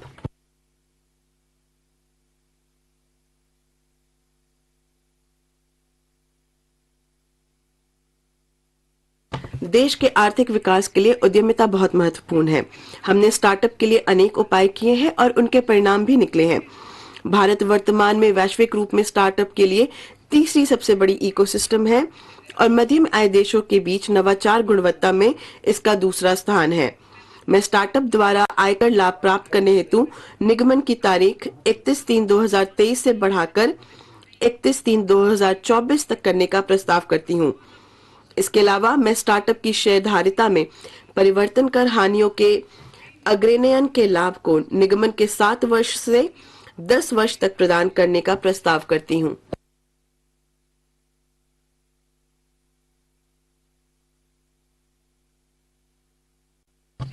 आयुक्त स्तर पर अपीलों के लंबन को कम करने के लिए मैं छोटी अपीलों को निपटाने के लिए लगभग 100 संयुक्त आयुक्तों की तैनाती का प्रस्ताव करती हूँ। हम इस वर्ष पहले से प्राप्त विवरणियों के जांच के लिए चुनने हेतु और अधिक सिलेक्टिव रहेंगे। कर रियायतों को बेहतर लक्षित करना। कर रियायतों और छूटों को बेहतर लक्षित करने के लिए मैं धारा 54 और 54 के तहत आवासीय गृह में किए गए निवेश पर पूंजीगत लाभों से कटौती की सीमा को 10 करोड़ रुपए करने का प्रस्ताव करती हूँ। इसी उद्देश्य से दूसरा प्रस्ताव अत्यधिक मूल्य वाली बीमा पॉलिसियों की आयकर छूट को सीमित करना है। युक्तिसंगत बनाना। माननीय अध्यक्ष महोदय, युक्तिसंगत बनाने और सरलीकरण से संबंधित कई प्रस्ताव हैं। आवासन, शहरों, नगरों और गांवों के विकास या किसी गतिविधि अथवा मामले को विनियमित और विकसित करने के उद्देश्य से संघ अथवा राज्यों के कानूनों के तहत स्थापित प्राधिकरणों, बोर्डों और आयोगों की आय को आयकर से छूट देने का प्रस्ताव है। इस दिशा में अन्य प्रमुख उपाय निम्नानुसार है। ऑनलाइन खेल के लिए टीडीएस 10,000 रुपए की न्यूनतम सीमा को हटाना तथा उससे संबंधित कर देयता प्रावधानों को स्पष्ट करना, सोने को इलेक्ट्रॉनिक गोल्ड रिसिप्ट में और विलोमतः परिवर्तित करने को पूंजीगत लाभ के रूप में नहीं माना जाना, गैर पैन मामलों में ईपीएफ आहरण के कर योग्य भाग पर टीडीएस दर को 30% से घटाकर 20% करना और मार्केट लिंक डिवेंचर से प्राप्त आय पर कराधान।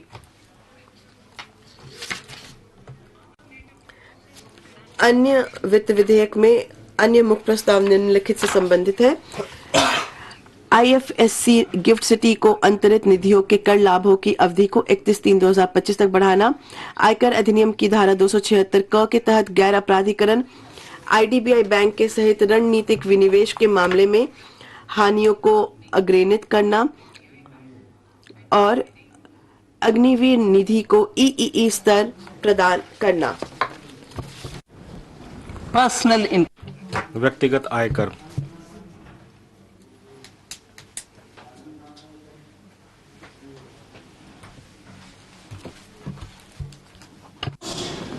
Now I come to what everyone is.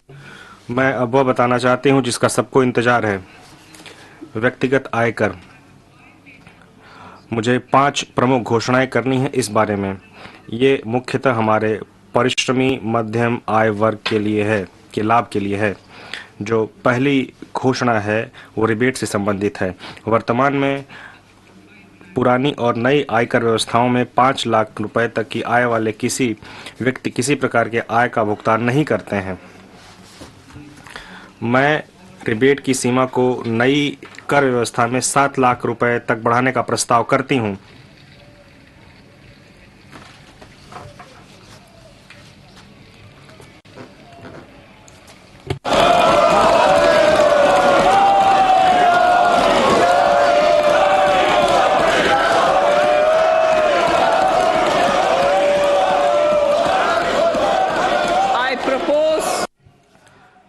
मैं इस प्रकार नई कर व्यवस्था में 7 लाख रुपए तक आय वाले व्यक्तियों को कोई कर भुगतान नहीं करना होगा। जो 7 लाख तक रुपए कमा रहे हैं उनको कोई कर भुगतान नहीं करना होगा। दूसरा प्रस्ताव मध्य वर्ग के आय वर्ग से संबंधित है। मैंने वर्ष 2020 में 2.5 लाख रुपए शुरू करते हुए 6 आयकर लय वाली नई व्यक्तिगत आयकर व्यवस्था शुरू की थी। मैं स्लैबों की संख्या घटाकर 5 करते हुए और कर की सीमा को बढ़ाकर 3 लाख करते हुए इस व्यवस्था में कर संरचना को बदलने का प्रस्ताव करती हूँ। कर की नई दरें निम्नानुसार होंगी। 0 से 3 लाख 0, 3 से 6 लाख 5%, 6 से 9 लाख 10%, 9 से 12 लाख 15%, 12 से 15 लाख 20%, 15 लाख रुपए से ऊपर 30%। इस नई कर व्यवस्था में सभी कर प्रदाताओं को बहुत बड़ी राहत मिलेगी। 9 लाख रुपए की वार्षिक आय वाले किसी व्यक्ति को केवल 45,000 रुपए का भुगतान करना होगा। यह उसकी आय का सिर्फ 5% होगा। यह अब उसके द्वारा भुगतान किए जा रहे अर्थात 60,000 रुपए पर 25% की कटौती है। यह सिर्फ 45,000 हो गया है। इसी प्रकार वह व्यक्ति जिसकी आय 15 लाख रुपए आय वाले किसी व्यक्ति को केवल 1.5 लाख रुपए या उसकी आय के 10% का भुगतान करना होगा, जो कि उसकी मौजूदा देयता अर्थात 1,87,500 रुपए से 20% की कटौती होगी। मेरा तीसरा प्रस्ताव है कि वेतनभोगी वर्ग और पारिवारिक पेंशनभोगी सहित पेंशनभोगी वर्ग के लिए है, जिनके लिए मैं मानक कटौती लाभ को नई कर व्यवस्था में भी विस्तारित करने का प्रस्ताव करती हूँ। प्रत्येक वेतनभोगी व्यक्ति जिसकी आय 15.5 लाख रुपए या इससे अधिक है को परिणाम स्वरूप 52,500 रुपए का लाभ मिलेगा।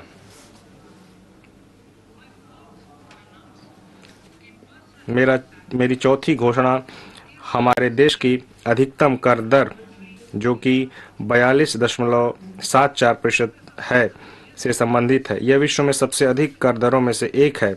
मैं नई कर व्यवस्था में उच्चतम अधिभार को 37% से घटाकर 25% करने का प्रस्ताव करती हूं।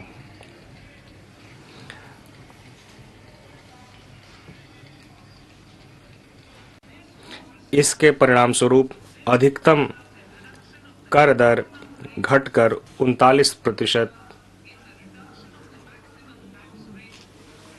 हो जाएगी। अंततः गैर सरकारी वेतनभोगी कर्मचारियों की सेवानिवृत्ति पर अवकाश के नकदीकरण पर 3 लाख रुपए तक की सीमा की छूट अंतिम बार वर्ष 2002 में नियत की गई थी, जब सरकार में अधिकतम मूल वेतन 30,000 रुपए प्रतिमाह था। सरकारी वेतन वृद्धि के अनुरूप मैं इस सीमा को बढ़ाकर 25 लाख रुपए करने का प्रस्ताव करती हूं।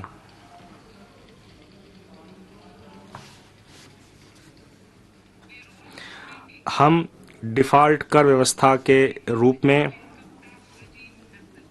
नई कर व्यवस्था भी बना रहे हैं, तथापि नागरिकों को पुरानी कर व्यवस्था का लाभ उठाने का विकल्प भी जारी रहेगा। इनके अलावा मैं अनुबंध में दिए गए अनुसार कुछ और परिवर्तन भी कर रही हूं। इन प्रस्तावों के परिणाम स्वरूप लगभग 38,000 करोड़ रुपए, जिसमें से 37,000 करोड़ रुपए प्रत्यक्ष करों के तथा 1,000 करोड़ रुपए अप्रत्यक्ष करों के राजस्व को परित्यक्त किया जाएगा, जबकि लगभग 3,000 करोड़ रुपए का अतिरिक्त राजस्व जुटाया जाएगा। इस प्रकार कुल वार्षिक परित्यक्त राजस्व लगभग 35,000 करोड़ होगा। माननीय अध्यक्ष महोदय, इन शब्दों के साथ मैं बजट इस प्रतिष्ठित सदन को सौंपती हूं।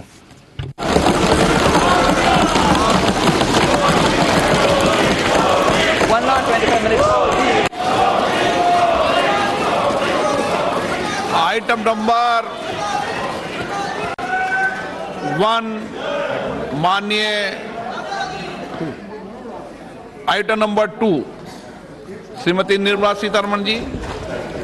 Sir, with your permission, आपकी अनुमति से मैं सदन के पटल पर निम्नलिखित पत्र सदन के पटल पर रखती हूँ। 3.1 वित्तीय जिम्मेदारी प्रबंधन विधेयक 2003 के अंतर्गत मध्यवर्तीय वित्तीय फिस्कल पॉलिसी स्ट्रेटजी वक्तव्य और मैक्रो इकोनॉमिक फ्रेमवर्क स्टेटमेंट सदन के पटल पर रखती हूँ। समाचार भाग 2 के माध्यम से पहले ही सूचित किया जा चुका है कि माननीय वित्त मंत्री जी के बजट भाषण की प्रतियां हार्ड कॉपी के रूप में उपलब्ध कराई गई है। आप बजट भाषण की अपनी अपनी प्रति प्रकाशन पलक से ले लें। आपको ये भी सूचित किया जाता है कि माननीय मंत्री द्वारा बजट प्रस्तुत किए जाने के पश्चात उसकी प्रतियां आपको मेंबर्स पोर्टल के माध्यम से उपलब्ध करा दी जाएगी। आइटम नंबर 3 माननीय मंत्री जी, वित्त मंत्री जी।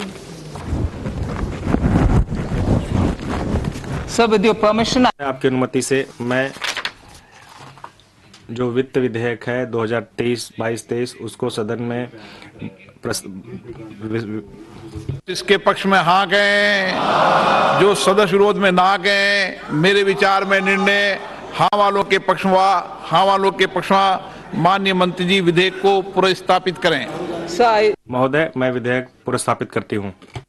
सभा की कार्रवाई कल गुरुवार दिनांक 2 फरवरी 2023 को प्राप्त 11 बजे तक के लिए स्थगित की जाती है।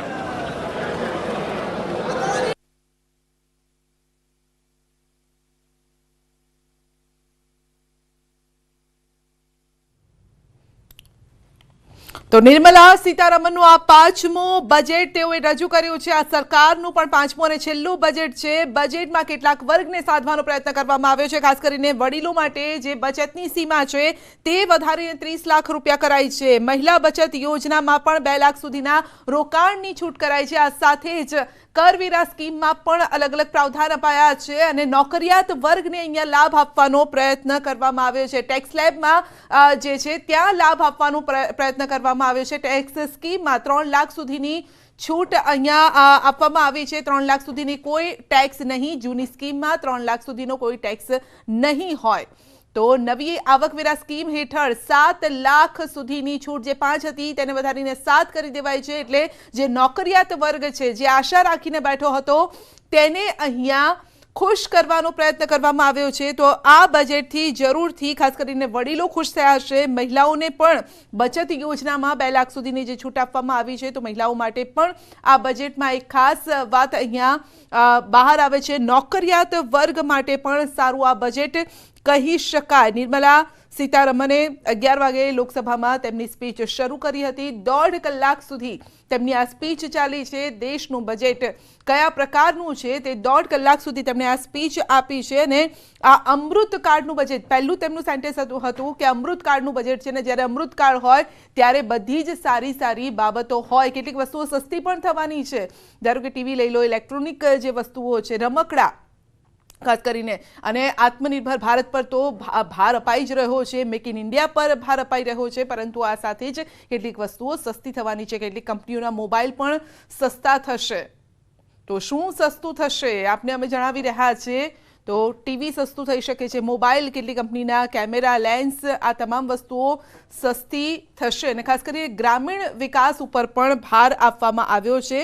આ બજેટમાં કોવિડમાં 2 લાખ કરોડનું મફત અનાજ લોકો સુધી પહોંચાડવામાં આવ્યું હતું. અહીંયા ખાસ એક વાત તેમના તરફથી કરવામાં આવી છે કે જ્યારે વિકસિત દેશો છે તે અત્યારે ડાઉન થઈ રહ્યા છે ને આ સમયે જ ભારત અર્થતંત્રને મજબૂત કરવાનો પ્રયત્ન કરી રહ્યું છે. આ મજબૂતાઈ વચ્ચે પણ લોકોને છૂટ આપવાનો જે પ્રયત્ન કરવામાં આવ્યો છે તેને પણ લોકો ઓબ્વિયસલી કે લોકો આવકારશે. ભારતનું અર્થતંત્ર છેલ્લા 9 વર્ષમાં વિશ્વમાં 10મા સ્થાનેથી 5મા સ્થાને પહોંચી ગયું છે, જે સારી બાબત તેઓએ ગણાવી છે. નાણામંત્રીએ એ પણ કહ્યું છે કે સરકારી યોજનાઓનો લાભ પ્રજા સુધી પહોંચી રહ્યો છે. જે રીતે મફત અનાજની વાતો હોય, એ પછી શિક્ષણ ક્ષેત્રની વાત હોય, આરોગ્ય ક્ષેત્રની વાત હોય, જે પણ સ્કીમ લોકો માટે આપી છે, લોકોને ફ્રીમાં આપવાની જે વાત છે, જે ગરીબ વર્ગ છે તેને ઉપર લાવવાનો જે પ્રયત્ન છે, તો એ તમામ લાભ લોકો સુધી પહોંચી રહ્યા છે. મફત અન્ન યોજના હોય 1 વર્ષ સુધી ચાલુ રહેશે તે પણ તેમણે વાત કરી છે. કારણ કે હજુ પણ કોરોનામાંથી કેટલાક જે ગરીબ વર્ગ છે તે હજી બહાર નથી આવી શક્યો, માટે તેઓ માટે પણ મફત અન્ન યોજના હજુ 1 વર્ષ સુધી ચાલુ રહેશે. આપણે જણાવી દઈએ કે જૂની ટેક્સ સિસ્ટમ, ખાસ કરીને નોકરિયાત જે વર્ગ છે તે માટે શું ફાયદો કરનારું આ બજેટ છે. 12 થી 15 લાખ સુધીની આવક પર 20%, 15 લાખથી વધુની આવક પર છે તેનાથી એના વધારે 0 થી, એટલે 3 લાખ સુધીની આવક હોય તો આપણે ટેક્સ નહીં ભરવો પડે. 3 થી 4 લાખ સુધીની આવક છે તો તેના પર ટેક્સ રહેશે. એટલે કે જે ટેક્સ સ્લેબ છે તેમાં 5% થી લઈને 30% સુધીનો આ ટેક્સ સ્લેબ છે. અને 6 થી 9 લાખ સુધીની આવક પર 10%, 9 થી 12 ઉપર 15%, 9 થી 12 લાખની આવક છે તો 15% ટેક્સ આપવો પડશે. 12 થી 15 લાખ સુધીની આવક છે તો 20%, અને 15 લાખથી વધુની આવક પર 30%નો ટેક્સ રહેશે. જૂની ટેક્સ સિસ્ટમ અને નવી ટેક્સ સિસ્ટમની આપણે વાત કરી રહ્યા છે.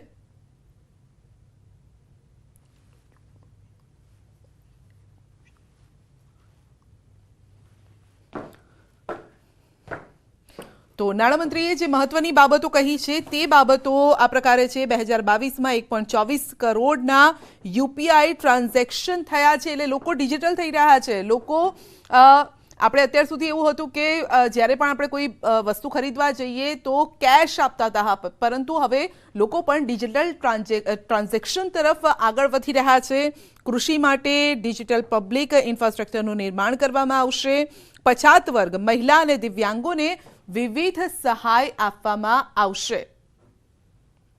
તો પ્રવાસન ક્ષેત્રે યુવાનોને રોજગાર પણ અપાશે. જે રોજગારીની વાત કરી રહ્યા છે, જે બેરોજગારી જે દરની આપણે સતત ચિંતા કરી રહ્યા હતા, ત્યાં ક્યાંક અહીંયા રાહત આપવાનો પ્રયત્ન થયો છે અને તેમાં કહેવામાં આવ્યું છે કે પ્રવાસન ક્ષેત્રે યુવાનોનો રોજગાર આપવામાં આવશે. કારણ કે જો પ્રવાસન ક્ષેત્ર સારું હશે, વિદેશમાં જ્યારે આપણે પ્રવાસ કરવા જઈએ છીએ તો ત્યાંની ઇકોનોમીને આપણે મજબૂત કરતા હોઈએ છીએ, ત્યાંના અર્થતંત્રને, જે તે દેશના અર્થતંત્રને મજબૂત કરતા હોઈએ છીએ. પરંતુ જ્યારે ભારતને મજબૂત કરવું હોય તો અહીંયા પ્રવાસન ક્ષેત્રને પણ આપણે બૂસ્ટ કરવું પડશે, ખાસ કરીને રોજગારી આપવી પડશે અને લોકોને અહીંયા ખેંચીને લાવવા પડશે. તો તે તરફ પણ ધ્યાન આપવામાં આવશે. ફાર્માસ્યુટિકલ ક્ષેત્રે પણ પ્રોત્સાહન અપાશે. 2014થી સ્થપાયેલી હાલની 157 મેડિકલ કોલેજ સાથે સંસ્થાનમાં 157 નવી નર્સિંગ કોલેજ પણ સ્થાપવામાં આવશે મેડિકલ ક્ષેત્રે. કારણ કે કોરોના કાળમાં આપણે જોયું છે કે જ્યારે હોસ્પિટલની આપણને જે રીતે તાતી જરૂર પડી હતી, ખાસ કરીને ડૉક્ટર્સની જરૂર પડી હતી, તો એવા સમયમાં મેડિકલ ક્ષેત્રને પણ આગળ વધારવા માટે તેમને બૂસ્ટ કઈ રીતે મળી શકે તેનું પણ નવી નર્સિંગ કોલેજો સ્થાપવાનું પ્રાવધાન આ વખતે રહેશે, બજેટમાં રાખવામાં આવ્યું છે. માછીમારો વિશે પણ વિશેષ પેકેજની જાહેરાત અંગે પણ વાતચીત કરવામાં આવી છે. તો આ તમામ મહત્વપૂર્ણ બાબત છે. 1.5 કલાકની જે સ્પીચ હતી તેમાંથી આ તમામ બાબતો બહાર આવી રહી છે.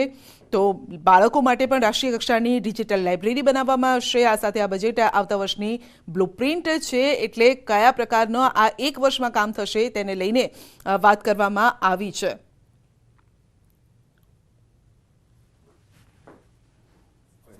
હવે આ થોડું મગજમાં રહ્યું છે, પણ જે અનફોર્ચ્યુનેટલી આમાં એમણે કોઈ એનાઉન્સ કર્યું નથી. અમારે જે સેટ ફ્લોર પ્રાઇસ કરવાની હતી અને જે વોક નીટિંગ મશીન છે એની 7.5% ડ્યુટી છે એની 0 કરવી જોઈએ. કારણ કે 4 વર્ષ 3 વર્ષ પહેલાં તો ચાઇનાથી એટલું બધું વોક નીટિંગનું યાન આવતું હતું, જે આજે બંધ થઈ ગયું, કારણ કે અહીંયાની ઇન્ડસ્ટ્રી અપડેટ થઈ છે અને એમાં જે કપડું આવે છે તેમાં માલ પ્રેક્ટિસ થાય છે. એટલે મિનિમમ કિલોએ 100 રૂપિયા ફ્લોર પ્રાઇસ પર ડ્યુટી નાખવી જોઈએ એવું અમે રજૂઆત કરી છે. એમણે આમાં કોઈ એનાઉન્સમેન્ટ કર્યું નથી. હવે એનું જ્યારે પેલું બીજું ચેપ્ટર આવે તેને અમે સ્ટડી કરીને વધારે કહી શકશું. ત્યારબાદ અમારું જે ટફ, જે ખરેખર ટફ છે, બહુ અઘરું કામ છે અને ટફ માટે એ ટફ પહેલાં આરા ટફ, એમ ટફ બધા જુદા જુદા આવ્યા, પણ ત્યાર પછી 2016થી જે 15થી એ ટફ સેટ થયું હતું. એ ટફમાં બી પછી પછી કોરોના આવ્યું તો એ લોકોનું ધીમું પડ્યું, પણ ત્યાર પછી હમણાં 1.5 વર્ષથી એ લોકોએ લગભગ 2500 ફાઇલ સુરતમાં જ કેમ્પ કરીને કરી ને હજુ બી બાકી છે. તો એમાં અમે કહ્યું કે ભાઈ સિમ્પ્લિફાઈડ કરો, કે ભાઈ નંબર પ્લેટ નથી, કોમા નથી, આ નથી ને એમાં રિજેક્ટ કરે. તેમાં એક માણસ હોય, 10માંથી 7 માણસ આની જે સબસિડી આવવાની હોય એના પર નેપતા હોય. તો આ એમણે આમાં ક્લિયર કરવું જોઈતું હતું કે ભાઈ આ છે. ફાઇનાન્સ મિનિસ્ટ્રી હવે એક જ વાત કરીને બેસી ગઈ છે અને ટેક્સટાઇલ મિનિસ્ટ્રી તો તૈયાર છે. ટેક્સટાઇલ મિનિસ્ટ્રી અમારા જૂના ટફના 3000 કરોડ હતા તે પાછા આપી દીધા કે વપરાયા નથી. અને એકચ્યુઅલી તો આજે ઓછામાં ઓછી 2500 કરોડની અરજીઓ તો પડેલી છે.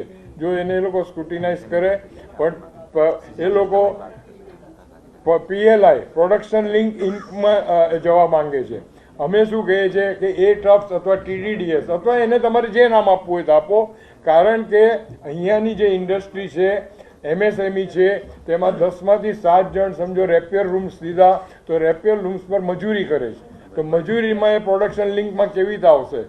આપણે સમજો કે ભાઈ સ્ટેન્ડ અલોન યુનિટ છે એમ્બ્રોઇડરી, તો એ સ્ટેન્ડ અલોન યુનિટ તો એ તો મજૂરી કરશે. એનું ટર્નઓવર આ લોકોનું એવું કહેવું કે 1 વર્ષ ટર્નઓવર કરો, બીજે વર્ષે એમાં 10% વધારો કરો અને ત્રીજે વર્ષે તમને એટલે કે મુદતે પાકતી હુંડી, પોસ્ટ ડેટેડ ચેક, આજે જે અપફ્રન્ટ આપે છે 10% તમે આપો છો, તે એ આજે 31/3/22ના નોટિફિકેશનથી બંધ કર્યું છે. અને હમણાં સૌથી ખરાબમાં ખરાબ પરિસ્થિતિ છે, બ્લેન્ક પીરિયડ ચાલી રહ્યો છે, બ્લેકઆઉટ પીરિયડ ચાલી રહ્યો છે.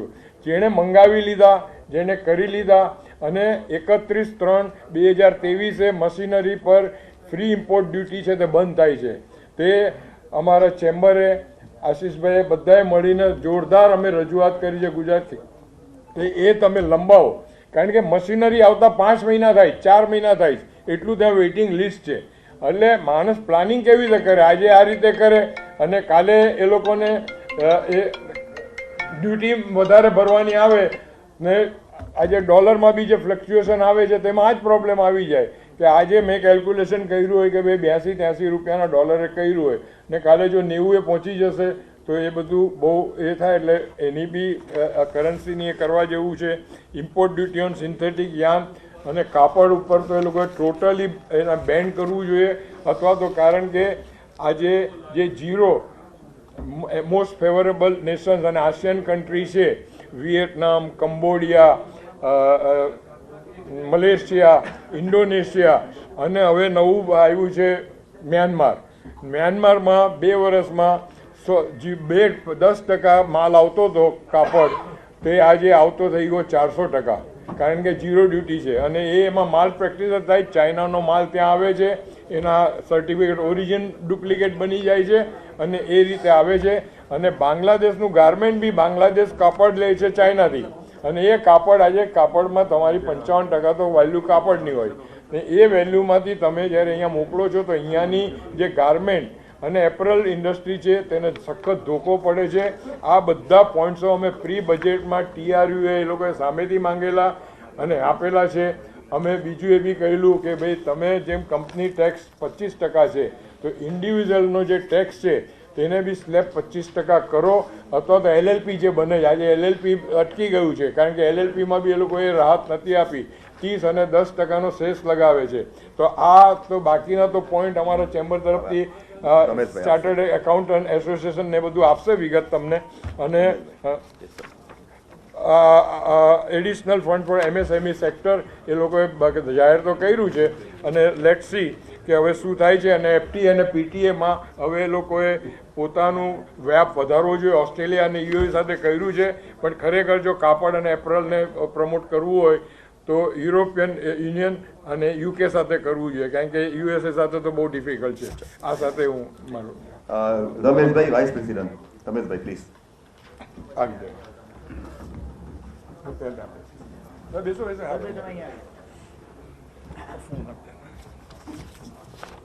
મિત્રો, 2024માં ચૂંટણી આવી રહી હતી અને અનુલક્ષીને લોકપ્રિય બજેટની થોડી અપેક્ષાઓ હતી, એ એટલું બધું કંઈ મળ્યું હોય એવું નથી લાગતું. પ્લસ 5 ટ્રિલિયન ઇકોનોમી બનાવવાની જે વાત છે પ્રાઇમ મિનિસ્ટરની, અને 400 અબજ ડોલરનું એક્સપોર્ટ્સને ક્રોસ કરવાનો જે સંકલ્પ છે એને અનુલક્ષીને જે કંઈ મેજર હોવા જોઈએ એટલા બધા દેખાતા નથી, પણ પ્રયાસો છે. ઓવરઓલ ફિસ્કલ ડિપોઝિટ GDPના જે 5.9% થાય છે, જે ઓછી કરવાની અર્થશાસ્ત્રીઓ હંમેશા ભલામણ કરે છે, તે આદરણીય નાણામંત્રી કરી શક્યા નથી. એમાં કંઈક એમની મજબૂરી છે. પણ સારી બાબત એ છે કે CFC આર્ટિફિશિયલ ઇન્ટેલિજન્સના 3 સેન્ટર ઇન્વેસ્ટમેન્ટ કેમ થાય અને એનર્જી કેમ વ્યવસ્થિત પેદા થાય અને જેથી કરીને એનર્જીનો રેશિયો નીચો આવે તો ઇન્ડસ્ટ્રીનો રેશિયો ઊંચો જાય, એવા એક શુભ આશયથી આજનું બજેટ મારી દ્રષ્ટિએ સર્વાંગી વિકાસને વરેલું હોય એવું બજેટ મને સ્પષ્ટપણે લાગી રહ્યું છે.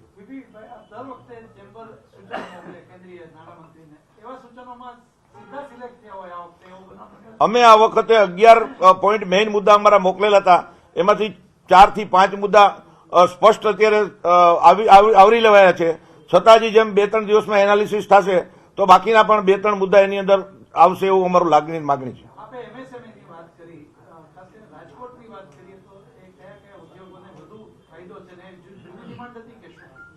MSMEની ફાયદા માટેની અમારી છેલ્લા 5 વર્ષથી ડિમાન્ડ હતી. હું આપને સ્પષ્ટ જ કહું છું કે પહેલી વખત અમારી લાગણી ને માગણી સ્વીકારાયેલી છે. રાજકોટને MSMEને લાગે છે ત્યાં સુધી રાજકોટની અંદર મોર ધેન 90% ઇન્ડસ્ટ્રી MSMEને ભરેલી છે, એટલે મેક્સિમમ ફાયદો રાજકોટને થશે.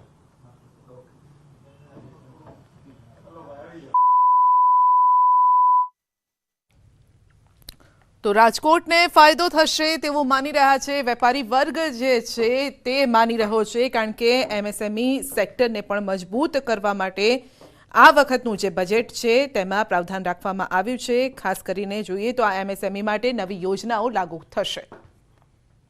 It's not for general public. એટલે એવું ફેસિલિટેશન થાય તો ફાઇનાન્સ સેક્ટરમાં મોટી ક્રાંતિ કરવી હોય તો IFSCને બિઝનેસમેન MSME સુધી લઈ જવું પડે. ડેટા ઇન્ડસ્ટ્રીની જે નાણામંત્રીએ વાત કરી છે ખૂબ જ સારો પ્રશંસનીય પ્રયાસ છે, પણ એને નાના બિઝનેસમેન સુધી લઈ જવા માટેની જે યોજના હોય એમાં તો સારું, અને ન હોય તો એ કરવાની આવશ્યકતા છે.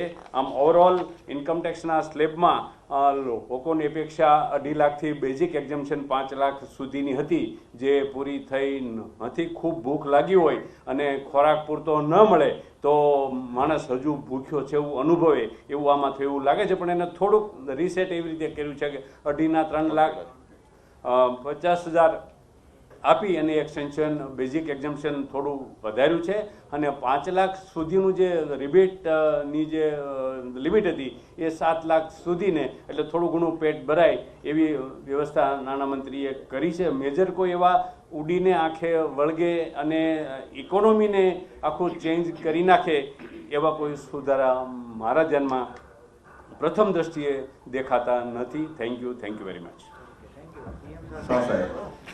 Direct indirect taxes પર પ્લીઝ.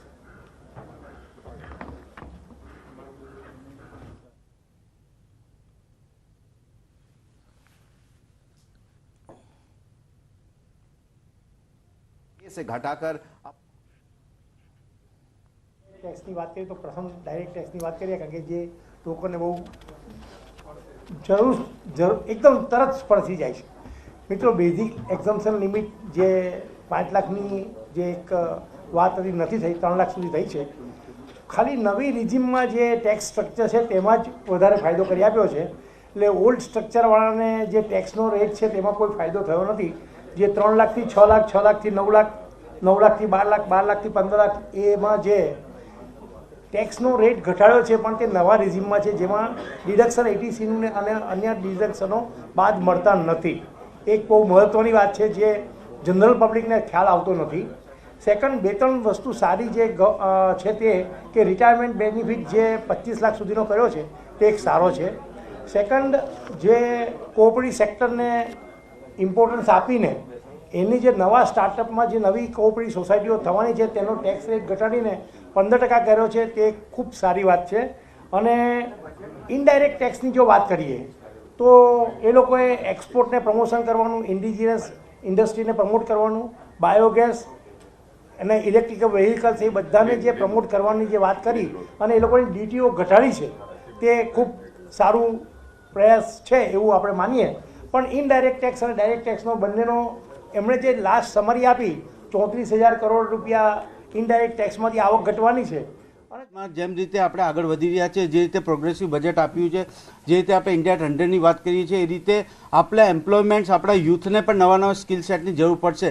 તો એના માટે સરકાર વારે ઘડીએ, જેમ કે લાસ્ટ બજેટમાં ડ્રોન ટેકનોલોજી માટે AI માટે વાત કરી હતી, આ વખતે ઘણું બધું AI માટે પણ આપવામાં આવ્યું છે.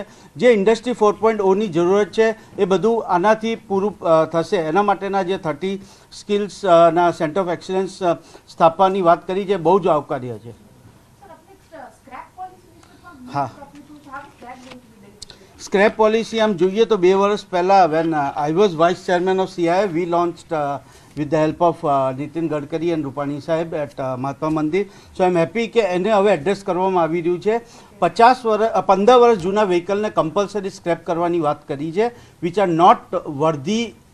જે આરટીઓ જો કે હવે તમને આગળ વધવાની આ વ્હીકલ્સને રોડ ઉપર લાવવાની શક્યતા નથી, તો એ વ્હીકલ્સને કમ્પલસરી 1 એપ્રિલ 2023થી સ્ક્રેપ કરવી પડશે. એમાં મોટો પાર્ટ છે ગવર્મેન્ટ વ્હીકલ્સનો, જે આપણા પોલિટિકલ્સ કે બ્યુરોક્રેટ્સ કે વોટ એવર કે એમનું ટ્રાન્સપોર્ટેશન કે આર્મી વ્હીકલ્સ છે કે એમ્બ્યુલન્સીસ છે ગવર્મેન્ટ, એમાં ઘણો મોટો ભાગ છે. તો ઇટ્સ અ સર્ક્યુલર ઇકોનોમી. એનાથી શું થશે, તમને મેટલની આવક મળશે, એ જે આપણી રિસાયકલ ઇન્ડસ્ટ્રીને, જે રીતે અલંગની આપણી રિસાયકલ ઇન્ડસ્ટ્રી છે એ રીતે એક અર્બન રિસાયકલ ઇન્ડસ્ટ્રી ઊભી થશે. એના માટેના શરૂના 7 સ્ક્રેપયાર્ડ ઓલરેડી સેન્ટ્રલ ગવર્મેન્ટે અલાઉ કરી દીધા છે. એમાંથી ગુજરાતમાં 2 આપવામાં આવ્યા છે, આસામમાં આપવામાં આવ્યા છે. એક આપણી મેટલની રિક્વાયરમેન્ટ પૂરી થશે. બીજું કે ઓટોમોબાઈલ ઇન્ડસ્ટ્રીને એક નવું વેગ મળશે, જેનાથી કારણ કે ન્યૂ રિપ્લેસમેન્ટ ઓફ વ્હીકલ્સ આવશે તો ઓટોમોબાઈલ ઇન્ડસ્ટ્રીને આગળ જતાં 2-3 વર્ષમાં ઘણું મોટું ફાયદો થશે. એની અંદર સરકાર ઈચ્છે છે કે જેટલા પણ સ્ક્રેપ થાય એનું એટલીસ્ટ 20-25% ઈ વ્હીકલ્સથી રિપ્લેસમેન્ટ થાય. તો એનાથી એક જે દેશમાં ક્લાઇમેટ ચેન્જ અને એન્વાયરમેન્ટ પ્રોટેક્શનની વાત છે એ પણ એમાં આગળ વધશે. આવો રાજેશભાઈ, અરે તમે રિટેલ સેક્ટર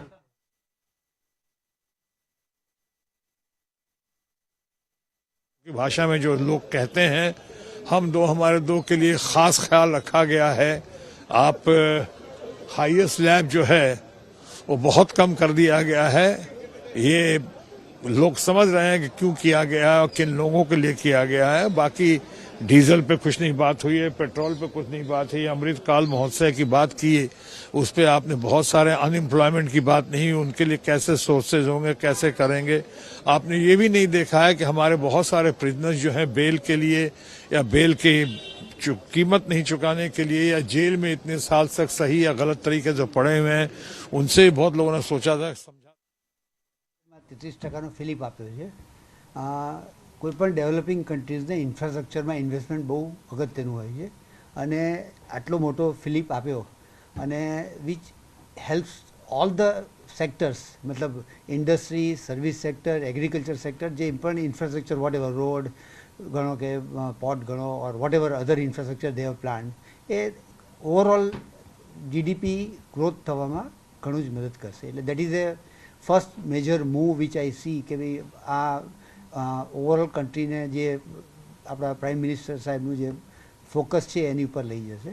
આર્ટિફિશિયલ ઇન્ટેલિજન્સ અને સાથે સાથે નેચરલ ફાર્મિંગની યસ, એને આપ કેવી રીતે જુઓ છો? જ્યારે એટલે અત્યારે ચેટ જીપીટી જેવા સબ્જેક્ટ ઉપર એટલું બધું એક્ટિવ અત્યારે ડિબેટ ચાલી રહી છે, ત્યારે એમણે rightly they have focused on A artificial intelligence કે ભાઈ which is a subject for the future, અને એની ઉપર આપણે રિસર્ચ વધારવું જોઈએ અને એની ઉપર ફોકસ કરવું જોઈએ. So that is a major subject which they have instantaneously addressed. કદાચ પહેલાંના જમાનામાં આવા સબ્જેક્ટ 2-4 વર્ષ પછી એડ્રેસ થતા હતા, જે અત્યારે in a couple of days they are being addressed. So I think which is a very positive that they are very actively taking the right subjects on a right time. That's the most important thing. So income tax slabs are revised. So if you can brief about Income tax slabs, they have touched all the sectors. એટલે not only એટલે like higher income વાળાઓનો છે, પણ lower income નો જે કર્યું છે, અને with a salaried income they have a very limited scope of adjustments, કારણ કે સીધું TDS કપાઈ જાય છે અને it's all open books for them. So જે લોઅર ઇન્કમવાળાઓને આ ઘણો જ બેનિફિટ થવાનો 7 લાખ સુધીનો ટેક્સ ફ્રી રેજીમ કર્યું છે, એટલે which is a major positive છે. અને હાયર ઇન્કમવાળાઓનો બી જે સ્લેબ એમણે ઘટાડેલો છે, એટલે એનાથી ટેક્સ કમ્પ્લાયન્સ વધશે જેટલું, કારણ કે જેટલું હાયર ટેક્સ હોય છે એટલું ઇવેઝન વધારે થાય છે. એટલે જેટલું પણ રિઝનેબલ લેવલ લઈ જાય, કારણ કે દે ધેમસેલ્ફ હેવ સેડ કે we were the highest in the world on the tax. So એ ઘટાડવાથી ડેફિનેટલી કમ્પ્લાયન્સ ઘણું સુધરશે. apart from GST, was there anything else કે જે આપ એક્સપેક્ટ કરતા હતા કે બજેટમાં કઈ ચેન્જ થશે, રિવાઇઝ થશે, બટ એ ના થયું? નહીં, GST is not part of this budget. It is a independent now body which is being looked after including the states. એટલે ઓબ્વિયસલી GST તો અહીંયા ટચ થવાનું નથી, પણ બાકીના બધા સેક્ટર્સ જે એમના પ્રાયોરિટી સેક્ટર્સ છે, they have touched each and every priority sector including green growth છે, which is a climate subject છે, which is a very આપણા પ્રાઇમ મિનિસ્ટરને ઘણો ડિયર સબ્જેક્ટ છે, અને he wants to focus અને obviously for the long future of the health of the living people, so which is a very positive side.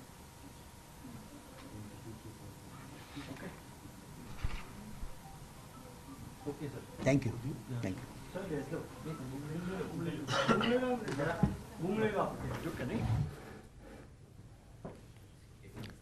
તો કેટલીક વસ્તુઓ સસ્તી પણ થવાની છે ને કેટલીક વસ્તુઓ મોંઘી પણ થવાની છે. ઇલેક્ટ્રિક વાહનો સસ્તા થશે. એક તરફ પેટ્રોલ ડીઝલની બુમરાણ મચતી હોય છે કે પેટ્રોલ ડીઝલ મોંઘા થયા, જો કે એ વિશે કંઈ વાત કરવામાં નથી આવી, પરંતુ ઇલેક્ટ્રિક વાહનો સસ્તા થશે તે વાત જરૂર કરવામાં આવી છે. કેટલાક ફોન, કેમેરા, લેન્સ પણ સસ્તા થશે. 2 લાખની બચત પર 7.5% વ્યાજ પણ મળશે. તો વિદેશથી આવેલી ચાંદીથી જે બનેલી વસ્તુઓ છે તે મોંઘી થવાની છે. ખાસ કરીને પર્યટન ક્ષેત્ર અને પર્યટન ક્ષેત્રે રોજગારી ઊભી કરવા પર પણ ખાસ ધ્યાન આપવામાં આવશે. નોકરિયાત વર્ગ માટે એક સારી બાબત છે, પરંતુ જે રીતે વેપારી વર્ગ અને ચેમ્બર ઓફ કોમર્સ તરફથી એક સ્ટેટમેન્ટ આવ્યું છે તે મુજબ કે કકડીને ભૂખ લાગી હોય અને ત્યારે તમને થોડું જમવાનું આપે તો તમને થોડીક રાહત થાય છે, પેટ નથી ભરાતું. એટલે આ પ્રકારનું નોકરિયાત વર્ગ માટે ખાસ કરીને જે ટેક્સ સ્લેબમાં બદલાવ કરવામાં આવ્યો છે તે બાબતે તેમણે સ્પેસિફિક આ સ્ટેટમેન્ટ આપ્યું છે કે હજુ પણ વધારે જરૂર હતી, પરંતુ તે પ્રકારે નથી મળ્યું. તેમને ટેક્સ સ્લેબમાં એટલી છૂટ નથી મળી, પરંતુ એક રાહત આપવાનો જરૂર અહીંયા પ્રયત્ન કરવામાં આવ્યો છે.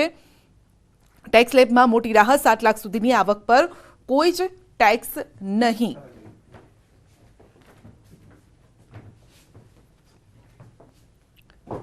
ખાસ કરીને આદિવાસી બાળકોને લઈને તેમના શિક્ષણને લઈને ખાસ આમાં ચિંતા કરવામાં આવી છે અને તેમને પણ એક બેનિફિટ આપવાનો પ્રયત્ન કરવામાં આવ્યો છે. કેન્દ્રીય નાણામંત્રી નિર્મલા સીતારમણે જણાવ્યું કે આગામી 3 વર્ષમાં સરકાર આદિવાસી વિદ્યાર્થીઓને મદદ કરતી 740 એકલવ્ય મોડેલ સ્કૂલ, આ સાથે શિક્ષકો, સહાયક સ્ટાફની પણ નિમણૂક કરશે. કારણ કે ગુજરાતમાં પણ આપણે જોયું છે કે શિક્ષકોની ઘટ જોવા મળે છે, જેના કારણે વિદ્યાર્થીઓને જે શિક્ષણ મળવું જોઈએ તે નથી મળતું. તો અહીંયા આદિવાસી જે બાળકો છે તે પણ તેમનામાં શિક્ષણનું સ્તર ઊંચું આવે તેને લઈને પ્રયાસ કરવામાં આવશે. શિક્ષકોની ભરતી થશે, સહાયક સ્ટાફની પણ નિમણૂક કરવામાં આવશે. તો અમૃત બજેટ હતું અને કેટલાક વર્ગને સાધવાનો પ્રયત્ન કરવામાં આવ્યો છે. મહિલાઓની બચતને લઈને હોય કે પછી વડીલો ના પેન્શનને લઈને હોય અને નોકરિયાત વર્ગને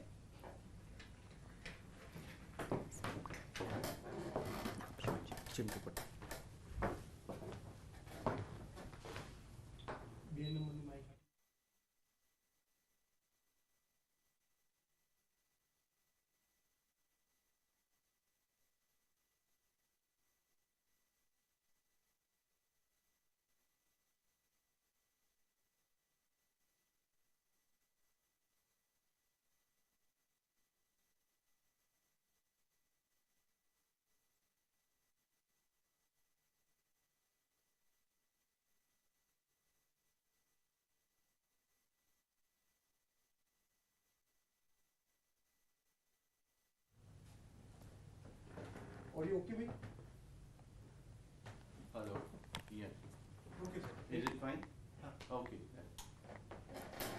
તો અત્યારે જે રીતે જણાવી સામાન્ય બજેટની આ મોટી મોટી વાતો હતી. ચિંટુભાઈ પણ આપણી સાથે જોડાઈ ગયા છે. આપનું સ્વાગત છે. બજેટ તો નાણામંત્રીએ રજૂ કરી દીધું છે, પરંતુ સામાન્ય માણસે સમજવું હોય તો મોટી કઈ બાબતો છે જ્યાં રાહત આપવાનો પ્રયત્ન કરવામાં આવ્યો છે સરકાર તરફથી? મોસ્ટલી સરકારે જે ન્યૂ ટેક્સ રેઝિમમાં જે એક્સટેન્શન આપ્યું છે એ થોડુંક બેનિફિટ છે આપણા માટે, અને એમ્પ્લોઈઝ માટે એ ઘણું બેનિફિટ છે. કેમ કે અત્યાર સુધી જે અર્નિંગ્સ હતી, જે પ્રમાણે ઇન્ફ્લેશન્સ રેટ્સ વધ્યા છે, જે પ્રમાણે એક્સપેન્સીસ વધ્યા છે, રૂટીન એક્સપેન્સીસ વધ્યા છે, સો નોર્મલ માણસ માટે એક વસ્તુ ઇમ્પોર્ટન્ટ છે કે એ લોકોને જે ટેક્સ લિમિટ છે, જે એક્સટેન્શન જે મળ્યું છે, that is positive point for us, and it is really growth for the employees group. નહીં, પણ 0 થી 3 થયું છે. 5 સુધીની ઈચ્છા હતી કે ત્યાં 0% હોય ટેક્સ. એક્ઝેક્ટલી, બટ અત્યારે જે પ્રમાણેનું ઇન્ફ્લેશન છે, જે પ્રમાણેની કોસ્ટ ઓફ લિવિંગ હાઈ થાય છે, તો એ પ્રમાણે જે એક્સટેન્શન મળ્યું છે, it is really appreciated as per my knowledge. Okay, સુરતથી અમારા સહયોગી કીર્તેશ પણ આપણી સાથે જોડાઈ ગયા છે અને કીર્તેશ પાસે જઈશું, કારણ કે સુરતને ગુજરાતનું બિઝનેસ હબ કહેવામાં આવે છે. કેટલો ફાયદો નુકસાન જોઈ રહ્યું છે સુરત, કીર્તેશ?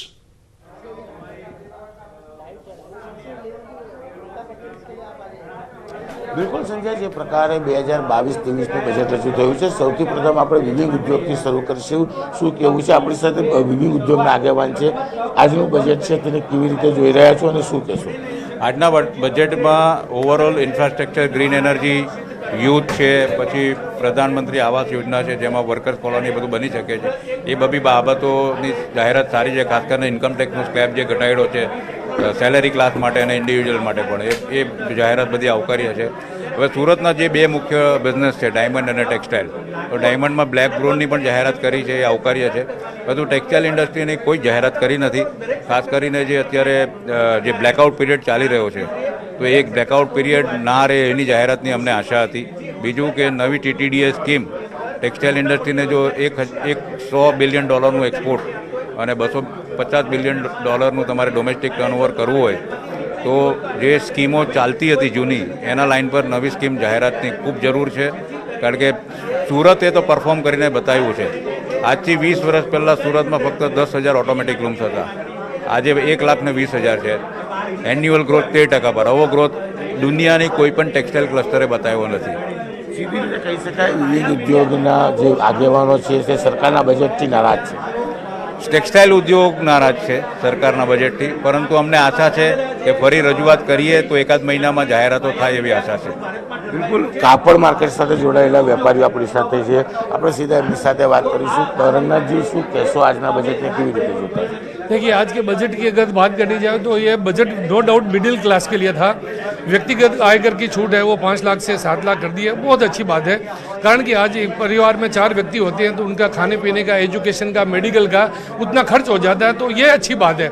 लेकिन अगर बात करने जाएँ टेक्सटाइल के लिए, तो टेक्सटाइल के लिए हमारी जो मांगनी थी, हमने वित्त मंत्री श्री को लेटर भी दिया था हमारी संस्था ने, लेकिन उस पर हमें काफ़ी कुछ भी नहीं मिला. जैसे टेक्सटाइल यूनिवर्सिटी की बहुत हमारी पुरानी मांग है, वो उस पर कुछ नहीं मिला. गारमेंट अब जो घोषित हो चुका है उस पर कोई कार्रवाई नहीं हुई है, कोई भी काम नहीं हुआ है. अगर उस पर काम होता है, आने वाला जो वक्त है वो गारमेंट का है. साड़ी के अंदर हमने पिछले साल की अगर बात करने जाए, कोरोना काल में 85,000 करोड़ का कारोबार किया, लेकिन इस कारोबार को हम बढ़ा नहीं पा रहे हैं. हमारे बुत्ते पे हम जो कारोबार कर रहे हैं वो कर रहे हैं, लेकिन सरकार की ओर से अगर मदद मिलती है तो ये कारोबार बढ़ेगा. एक्सपोर्ट के लिए सरकार को रिसर्च एंड डेवलपमेंट सेंटर की हम डिमांड कर रहे हैं. हम एक्सपोर्ट को कैसे बढ़ाएं, उसमें सरकार क्या हमारे को फायदा देगी, वो हम बार बार डिमांड कर रहे हैं, लेकिन उस पर कुछ भी हमें फिलहाल इस बजट में नहीं मिला है. रंगनाथ जी, सबसे बड़ी कपड़ा व्यापारियों की GST को लेकर लंबे समय से जो मांगे थी, तो वो क्या बजट में वो आई है सामने? देखिए, GST की जो भी मांग है हमारी, ये इनका कहना है कि GST काउंसिल की जो भी मीटिंग होती है उसमें सोल आउट करेंगे, लेकिन बहुत टाइम से हमारी मांग है कि नवंबर 2021 में एक नोटिफिकेशन आता है जो उसमें GST 12% लगती है. वो नोटिफिकेशन अभी तक रद्द नहीं हुआ है, लेकिन उस वक्त हमारी यहाँ से बुलंद आवाज़ उठी सूरत से, तो उसको आज भी 5% है फैब्रिक्स पे, लेकिन वो नोटिफिकेशन रद्द होना चाहिए. एक बात हमारी डिमांड काफ़ी समय से है कि लहंगे पे ये 12% ले रहे हैं 1,000 के ऊपर के, जबकि 1,000 ऊपर की साड़ी पे 5% ही है. हम बार बार कह रहे हैं कि सेमी स्टिच लहंगा, वो जब भी कोई लेडी उसको खरीदती है तो वो अपने टेलर के अपने बॉडी के माप से बाद में वो उसको स्टिच करवा दिए, तो उसको 5% के दायरे में रखा जाए. ये बरसों पुरानी हमारी मांग है 2017 से, लेकिन आज तक इस पर कुछ नहीं हुआ है. और जैसे जैसे GST काउंसिल की मीटिंग होती है हम हमारा उसमें हमारी बात को आगे पहुंचाते हैं. देखते हैं आज नहीं कल हमारी बात को सुना जाएगा. अन्य આગેવાનો છે કાપડ ઉદ્યોગ સાથે જોડાયેલા અશોકજીના. અશોકભાઈ, જે રીતે ઓટોમેટિક મશીનની વાત આવે, ડાયમંડના ઉદ્યોગ સાથે પણ જોડાયેલા છો, શું લાગે છે? કારણ કે સુરત ટેક્સટાઇલ અને ડાયમંડનું હબ છે, તો કયા વેપારી ખુશ ને કયા નારાજ? ખાસ કરીને જે લેબ્રોન ડાયમંડની વાત છે, ત્યારે લેબ્રોન ડાયમંડની અંદર ખુશીનો માહોલ છે, કારણ કે એને દરેક જગ્યા ઉપર એને નેચરલની માફક સમકક્ષ દરજ્જો આપ્યો છે સરકારે. એ વખાણવા જેવી વાત છે અને સરાહનીય બાબત છે. પણ જ્યારે ટેક્સટાઇલનું હબ અને ડાયમંડનું હબ જ્યારે સુરત હોય અને ખેતી પછી મોટી રોજગારી આપતો કોઈ બીજા નંબરનો ઉદ્યોગ હોય તો ડાયમંડ પહેલાં ટેક્સટાઇલ આવે છે. આજે મોટા મોટી રોજગારી આ દેશની અંદર આપતો હોય ત્યારે ટેક્સટાઇલની નજરઅંદાજ કરીને જે બજેટ આવ્યું છે એમાં ટેક્સટાઇલ ઉદ્યોગકારો નારાજ છે. આજે સુરતની વાત કરીએ તો 9.5 લાખ લૂમ્સ, 20 લાખ લોકો જોડાયેલા છે. એમાં MSME સેક્ટરના તમામ ઉદ્યોગકારો છે. ખાસ કરીને મહિલા સશક્તિકરણની પેટપૂરવાનું પાટું લાગ્યું છે, કારણ કે તમે ટેક્સટાઇલ ઉદ્યોગને નજરઅંદાજ કરશો તો આવનારા દિવસોની અંદર રોજગારી જનરેટનું ખેતી પછીનું મોટું કેન્દ્ર હોય તો ટેક્સટાઇલ છે. તો અમારી માંગણી સરકારને, માનનીય નિર્મલા સીતારામનજીને અમે લેખિતમાં માંગણીઓ રજૂ કરેલી છે કે માત્ર વધારે અમારી માંગણીઓ નથી, પણ અમારી માંગણી એ છે કે જે ટપ જે તે વખતે ટપ 30% હતી, પણ આજે એને 10% કરવામાં આવી છે અને એ 10% પણ છેલ્લા 1 વર્ષથી બંધ છે. તમે નવી ટપની જાહેરાત કરશો એવી અમારી અપેક્ષા હતી ને એમાં પણ ટપમાં વધારો કરશો, કારણ કે આજે તમારે વૈશ્વિક સ્તરે સ્પર્ધા કરવી હોય તો મોડર્નાઇઝેશન ટેકનોલોજી અપગ્રેડ મશીનરી જોઈએ. આજે તમે વિચાર કરો કે આત્મનિર્ભર તરીકે એ 10%ની સબસિડી ઉપર પણ આજે સુરતમાં 1,20,000 મોડર્નાઇઝેશન અપગ્રેડ મશીન આવી ચૂક્યા છે. અને આવનારા દિવસોની અંદર તમે વિચાર કરો, આજે 80,000 કરોડનું ટર્નઓવર ધરાવતો આ ઉદ્યોગ છે, આજે 2 લાખ કરોડ તરફ ત્યારે હરણફાળ ભરતો હોય ત્યારે આ ટેક્સટાઇલ ઉદ્યોગને મોટું બળ આપવું જોઈએ. અને અમારી આશા અને અપેક્ષા, હજુ અમારી આશા મરી પરવારી નથી. અમે આજે પણ આશા રાખીએ છીએ કે તાત્કાલિક ટપની જાહેરાત થાય અને જે બહારથી જે કપડું આવી રહ્યું છે, ખાસ કરીને જે ચાઇનાના કપડા ઉપર જ્યારે એન્ટી ડમ્પિંગ ડ્યુટી નાખવામાં આવી છે તો ચાઇના વાયા મીડિયા, ઇન્ડોનેશિયા, બાંગ્લાદેશ, વિયેતનામ, આવી રીતે શ્રીલંકા વાયા મીડિયા જે કપડું સુરતની ભારતની અંદર ઠલવી રહ્યું છે એને લઈને પણ સુરત કાપડ ઉદ્યોગને મોટો ફટકો પડે છે. તો એવા જે કાપડ છે એને આઈડેન્ટિફાઈ કરીને એના ઉપર બેન મૂકવી જોઈએ જે ચાઇનાથી બાય પ્રોડક્ટ આવતા હોય. તો આવી અમારી માંગણીઓ છે. અને એક અમને ખુશીની વાત એ છે કે જીએસટીમાં ફેરફારની વાત હતી તો અમે રિક્વેસ્ટ કરેલી કે એમાં કોઈ પણ ફેરફાર થવો જોઈએ નહીં, એ નથી થયો. પણ બહારથી જે કપડું આવી રહ્યું છે એની ઉપર તો ખાસ કરીને સકંજો કસવો જોઈએ. અને જો ટેક્સટાઇલ ઉદ્યોગને વધારે રોજગારી ક્રિએટ કરતા ઉદ્યોગને જો પ્રાધાન્ય આપવું હોય તો મોટી પહેલી વાત એ છે કે સબસિડીની જાહેરાત વહેલામાં વહેલી તકે થવી જોઈએ અને એક મોટું પ્રોટેક્શન આ ઉદ્યોગ ટેકનોલોજી અપગ્રેડ મશીનને પૂરું પાડવું જોઈએ. આ હતા સુરતના ટેક્સટાઇલ અને ડાયમંડ ઉદ્યોગ સાથે જોડાયેલા વેપારીઓ. જો કે લાંબા સમયથી, કારણ કે ગુજરાતનું આર્થિક પાટનગર જ્યારે સુરતને કહેવામાં આવે છે ત્યારે ઉદ્યોગોને ધ્યાનમાં રાખીને ટેક્સટાઇલ અને ડાયમંડના ઉદ્યોગકારોએ રજૂઆત કરી હતી. જો કે ડાયમંડ ઉદ્યોગમાં ખુશીનો માહોલ છે તો ચોક્કસ ટેક્સટાઇલ ઉદ્યોગમાં હજુ પણ જે પ્રકારે લોકોની માંગ હતી નથી સ્વીકારાતા, વેપારીઓમાં દુઃખની લાગણી જોવા મળી રહી છે. બીજો વર્ગ નાખુશ છે, કારણ કે જો સુરતની વાત કરવામાં આવે, આપનો આભાર અમારી સાથે જોડાવા બદલ. તો સુરતની વાત કરવામાં આવે તો ડાયમંડ સાથે જોડાયેલો જે વર્ગ છે તે ક્યાંક નાખુશ છે, ખુશ છે, પરંતુ ટેક્સટાઇલ ઉદ્યોગ જે સૌથી મોટો ઉદ્યોગ છે ગુજરાત અને સુરત તો તેનું હબ કહેવામાં આવે છે, ત્યાં ક્યાંક નાખુશી કેમ વર્તવામાં આવી રહી છે તે પણ આપણે સીએ પાસેથી પણ સમજીએ. સી કે ઠક્કર સાહેબ આપણી સાથે જોડાયેલા છે. સાહેબ, આપનું સ્વાગત છે. ટેક્સટાઇલ ઉદ્યોગ નાખુશ છે કારણ કે ગુજરાત, સુરત એક એવું માર્કેટ છે કે દેશ અને દુનિયામાં કાપડ ત્યાંથી જતું હોય છે, રો મટીરિયલ ત્યાંથી જતું હોય છે, રો કાપડ, અને ત્યાંથી પછી એ ડિઝાઇન થતું, પરંતુ ડિઝાઇનર કપડા આવે ત્યારે પાછા એ મોંઘા થતા હોય છે. એટલે ત્યાં નાખુશી છે એ વર્ગને. જીએસટીના જે ફેરફારો છે અત્યારે ફેરફારો આવવાના નથી રેટ્સ માટેના. એ ફેરફારો જીએસટી કાઉન્સિલની મિટિંગમાં જ આપણને જાણવા મળશે અને જે કંઈ રજૂઆતો થઈ હશે એની ધ્યાનપૂર્વક એની નોંધ પણ લેવામાં આવશે ને એવા ફેરફારો આવશે એવી અપેક્ષા રાખીએ. પણ અત્યારે એમની નાખુશી છે એ ટેમ્પરરી હોવી જોઈએ એવું માનું છું. જે ગેપ છે બીકોઝ ઓફ ધી અનસ્ટીચ ગાર્મેન્ટ્સના સ્ટીચ ગાર્મેન્ટ્સ ગણીને જે રેટ લેવામાં આવે છે જીએસટીમાં, એ રેટના કારણે અત્યારે અનસ્ટીચ ગાર્મેન્ટ્સના સેલમાં 5% બદલે જે 12% જીએસટી લાગી રહ્યો છે એ ધંધાને નુકસાન કરી રહ્યો છે. અને એની સંપૂર્ણ રજૂઆત ફાઇનાન્સ મિનિસ્ટ્રી અને જીએસટી કાઉન્સિલને કરવામાં આવેલી છે, જે આઈ થિંક જીએસટી કાઉન્સિલની મિટિંગમાં ધ્યાનમાં લેવામાં આવશે એવું આપણે માની લઈએ. જી, આપણે કહીએ છીએ આશા અમર છે, એટલે ક્યાંક તેમને એક હોપ લાગી રહી છે ત્યાં. અને પણ બજેટમાં અત્યારે એવું પ્રોવિઝન જ નથી કે ફાઇનાન્સ મિનિસ્ટર એના રેટ્સમાં ચેન્જ કરી શકે. એ ચેન્જીસ જીએસટી કાઉન્સિલનો જ અધિકાર છે, એટલે જીએસટી કાઉન્સિલ સુધી આપણે વેઇટ કરવું જરૂરી છે. બિલકુલ. મોટી વાતો આપને કઈ લાગી છે, ક્યાં ફાયદો જોઈ રહ્યા છો? મિડલ ક્લાસનું આ બજેટ હતું? યસ, મિડલ ક્લાસ માટે બજેટ હોવું અપેક્ષિત પણ હતું. 2024નું ઇલેક્શન આવી રહ્યું છે, 7 થી 8 સ્ટેટમાં ઇલેક્શન આવી રહ્યું છે. મિડલ ક્લાસની અપેક્ષાઓ બહુ છે અને મોંઘવારી વધી હોવાથી જો એમની આવકમાં વધારો ન થાય, કેશ ઓન હેન્ડ એમની ન વધે તો હવે એમના માટે જીવવું પણ મુશ્કેલ હોય. તો સરકારે એ વસ્તુને ધ્યાનમાં લીધી પણ છે, ઇલેક્શનને લીધે પણ લીધી છે અને જરૂરિયાતને લીધે પણ લીધી છે, જેથી ટેક્સ રેટમાં 7 લાખ સુધીની ઇન્કમ સુધી હવે 87 સેક્શન 87 એના રિબેટના કારણે 0 ટેક્સ લાગશે. જે 5 લાખ રૂપિયા સુધી હતો અત્યાર સુધી, એ 2 લાખ રૂપિયા સુધીની સીમા વધારી હોવાથી લોકોની ટેક હોમ સેલરી કે ટેક હોમ ઇન્કમ વધશે, જે એમને મોંઘવારીની સામે લડવા માટે સેવિંગ થશે. 100% ટેક્સમાં સેવિંગ થશે, which will be useful for their meeting the expenditure against the inflation. જી, એટલે આ બહુ જરૂરી વાત હતી. બીજું ટેક્સના રેટ્સમાં પણ ખાસો એવો ફેરફાર કર્યો છે. જે નવા રેટ પહેલાં 2.5 લાખ સુધી ઇન્કમ ટેક્સ ફ્રી હતો, હવે 3 લાખ સુધી થઈ ગયો.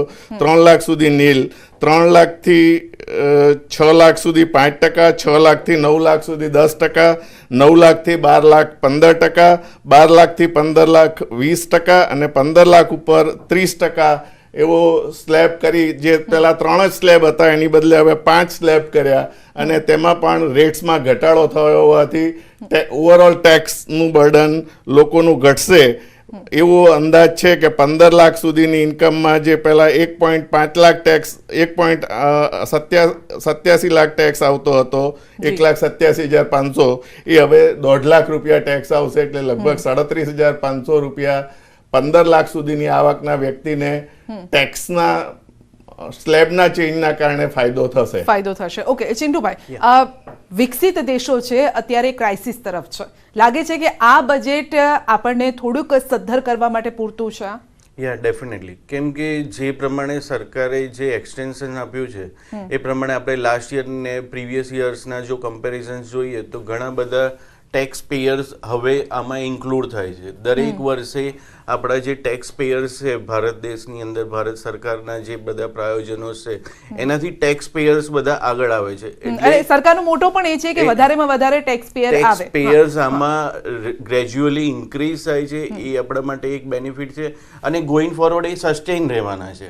એટલે આગળના 5 વર્ષ સુધી કે 10 વર્ષ સુધી એ ટેક્સ પેયર્સ આપણી સાથે કન્ટિન્યુ સરકાર સાથે કોન્ટ્રીબ્યુટ કરવાના છે. એટલે પણ આ 2 લાખનો જે ફાયદો છે એનો આમાં કઈ રીતે બેનિફિટ ગવર્મેન્ટને થશે?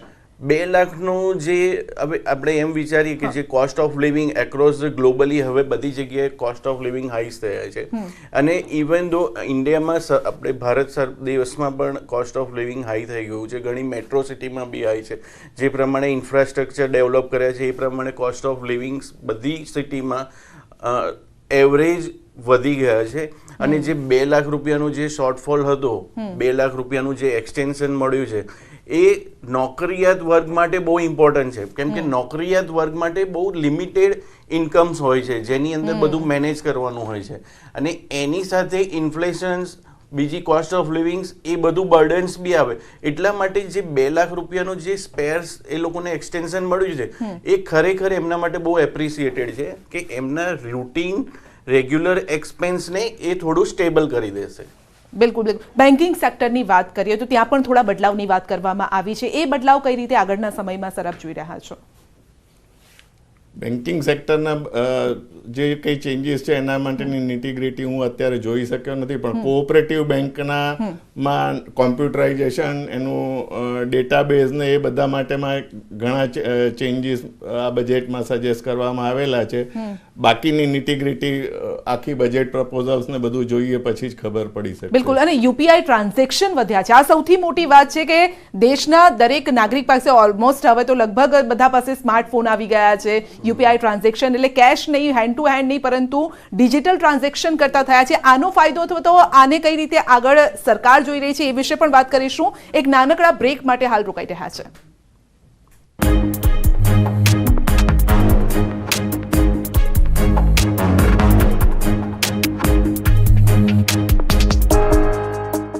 વર્ષ 2023-24નું ડ્રાફ્ટ બજેટ રજૂ. 7,707 કરોડનું બજેટ રજૂ. મ્યુનિસિપલ કમિશનર શાલિની અગ્રવાલે રજૂ કર્યું બજેટ. સુરતમાં 3,878 કરોડની આંતરમાળખાકીય સુવિધા પૂરી પાડવામાં આવશે. વર્લ્ડ ક્લાસ ઇન્ફ્રાસ્ટ્રક્ચર માટે 1,400 કરોડની જોગવાઈ. આરોગ્ય કેન્દ્રની સુવિધા માટે 14 કરોડ 41,000ની જોગવાઈ. રાજકોટ મહાનગરપાલિકાએ બજેટ રજૂ કર્યું, જેમાં 100 કરોડના કરબોજ સાથેનું બજેટ થયું રજૂ. બજેટમાં પાણી વેરો 3 ગણો કરાયો. મિલકત વેરામાં પણ કરાયો વધારો. 2023-2024 માટે મિલકત વેરાનો ટાર્ગેટ 471 કરોડનો રખાયો. પાણી વેરો પ્રતિ માસ 200 અને 400 સૂચવવામાં આવ્યો. સાથે જ પ્રથમવાર પર્યાવરણ વેરો પણ સૂચવવામાં આવ્યો. થિયેટર ટેક્સમાં કરાયો વધારો. અત્યાર સુધી 48 રાજમાર્ગો હતા, જે વધારીને 79 કરવામાં આવ્યા. તમામ રાજમાર્ગોને ડસ્ટ ફ્રી બનાવવાની જોગવાઈ. માર્ચ સુધીમાં 100 ઇલેક્ટ્રિક બસ રાજમાર્ગો પર દોડાવાશે. જામનગર મનપાનું 2023-24નું બજેટ રજૂ. ડ્રાફ્ટ બજેટ 1079 કરોડનું કરાયું રજૂ. ઘર વેરો, પાણી વેરો અને સોલિડ વેસ્ટ કલેક્શનમાં વધારો કરાયો. ચાલુ વર્ષે 53 કરોડના ટેક્સ વધારો સૂચવવામાં આવ્યો. MS યુનિવર્સિટીના મેન્ટેનન્સ કોન્ટ્રાક્ટમાં ભ્રષ્ટાચાર. જુદા જુદા કામના બોગસ બિલ મૂક્યાની ઓડિટરે લીધી નોંધ. વાઇસ ચાન્સેલરે બંગલા અને ઓફિસના રેનોવેશન પાછળ કર્યો 50 લાખનો ખર્ચ. યુનિવર્સિટીના સેનેટ સભ્યએ કરી તપાસની માંગ. થર્ડ પાર્ટી ઇન્સ્પેક્શન બાદ જ નાણાં ચૂકવવા અંગે સિન્ડિકેટે કર્યો ઠરાવ. સામે યુનિવર્સિટીના PROએ આપ્યું નિવેદન. કહ્યું કે ખર્ચની મર્યાદા વધી જતા ઓડિટરે કાઢી હતી ભૂલ. રાજકોટ કોર્પોરેશનમાં ફરી વિવાદ. RMCએ જે પાણીની કંપનીને દંડ ફટકાર્યો હતો તે જ કંપનીના બોટલ RMCની ઓફિસમાં દેખાઈ. દંડ ફટકાર્યા બાદ ગત સપ્તાહે લેવાયા હતા પાણીના નમૂના. સુરતમાં 189 કરોડની રેતી ઉલેચવાનું કૌભાંડ ઝડપાયું. 8 માસમાં 30 લાખથી વધુ ટન રેતી ઉલેચી લેવાઈ. કંપની દ્વારા ગેરકાયદે રેતી ખનનનું મોટું કૌભાંડ. સમગ્ર મામલે CMને કરાઈ ફરિયાદ. વડોદરાની MS યુનિવર્સિટીની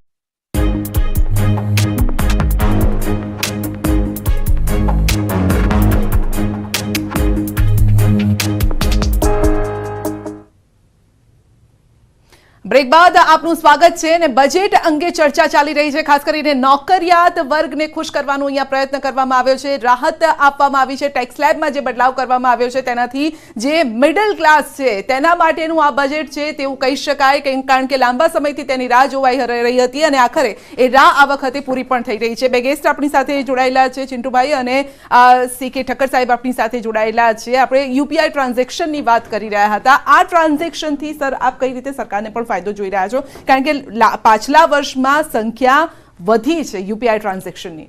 UPI ટ્રાન્ઝેક્શન 1.24 લાખ કરોડ રૂપિયાના થયા લાસ્ટ યરમાં, એવું બજેટમાં જાણવા મળ્યું. અને UPI ટ્રાન્ઝેક્શન્સ કે ડિજિટાઇઝેશનથી જે પેમેન્ટ આવી રહ્યું છે એ ટ્રાન્સપરન્સી તરફ લઈ જઈ રહ્યું છે, જેનાથી સરકારની ઇનડાયરેક્ટ ટેક્સની રેવન્યુ તથા ડાયરેક્ટ ટેક્સની રેવન્યુ બંનેમાં વધારો થઈ રહ્યો છે. આજે આપણે જે 1.5 લાખ કરોડ ઉપરનું GSTનું કલેક્શન જોઈએ છે તો આવી રીતના જેટલા ટ્રાન્સપરન્સીથી અને બેન્કિંગ ચેનલથી જે પેમેન્ટ્સ કે ડિજિટલી જે પેમેન્ટ્સ આવે છે એમાં તો કોઈ માણસ પોતાની આવક છુપાવવા માંગતો હોય તો છુપાઈ શકે એવું છે જ નહીં. બીજું, સરકાર પાસે પણ એટલો બધો ડેટાબેઝ ભેગો થયો છે કે જે ડેટાબેઝ બેંકોમાં પૈસા જમા થયા અને તમે રિટર્ન ન ભરો એવું હવે શક્ય જ નથી. બેન્કિંગ પાસેથી એટલી બધી ઇન્ફોર્મેશન, એક મોટો ચેક પણ ભરાય તો એને શંકાસ્પદ ટ્રાન્ઝેક્શન ગણીને એની ઇન્ફોર્મેશન ઇન્કમટેક્સ ડિપાર્ટમેન્ટ અને ED પાસે જતી હોય તો હવે કોઈ માણસ એવું વિચારે કે મારા ખાતામાં ગમે એટલા રૂપિયા ભરાય અને હું હવે રિટર્ન નહીં ભરું, એ શક્ય જ નથી. તો એ GSTની આવક માટે પણ શક્ય નથી અને ઇન્કમટેક્સની આવક માટે પણ શક્ય નથી. તો સરકારની આવકમાં આ ટ્રાન્ઝેક્શન્સનો બહુ મોટો ફાળો રહેશે અને સરકાર પણ એને પ્રોત્સાહન આપશે, કારણ કે એનાથી ટ્રાન્સપરન્સીમાં ઘણો વધારો થઈ રહ્યો છે. બિલકુલ. ચિંટુભાઈ, એક વાત નિર્મલા સીતારામનજી આ બજેટમાં એ પણ કરી છે, પ્રવાસન ક્ષેત્રની વાત છે, તેને બૂસ્ટ કરવાની વાત છે, ત્યાં યુવાનોને રોજગારી આપવાની વાત છે. કારણ કે આપણે જ્યારે ફરવા જતા હોય છે, વિદેશમાં જઈએ તો જે દેશમાં જઈએ છીએ ત્યાંના અર્થતંત્રને આપણે મજબૂત કરીએ છીએ, કારણ કે આપણા પૈસા આપણે ત્યાં ખર્ચીને આવતા હોય છે. પરંતુ આપણા દેશના પ્રવાસન ક્ષેત્રોને મજબૂત કરવા પણ જરૂરી છે, જેથી વિદેશના લોકો અહીંયા આવે ને આપણું અર્થતંત્ર પણ મજબૂત થાય. એક્ઝેક્ટલી.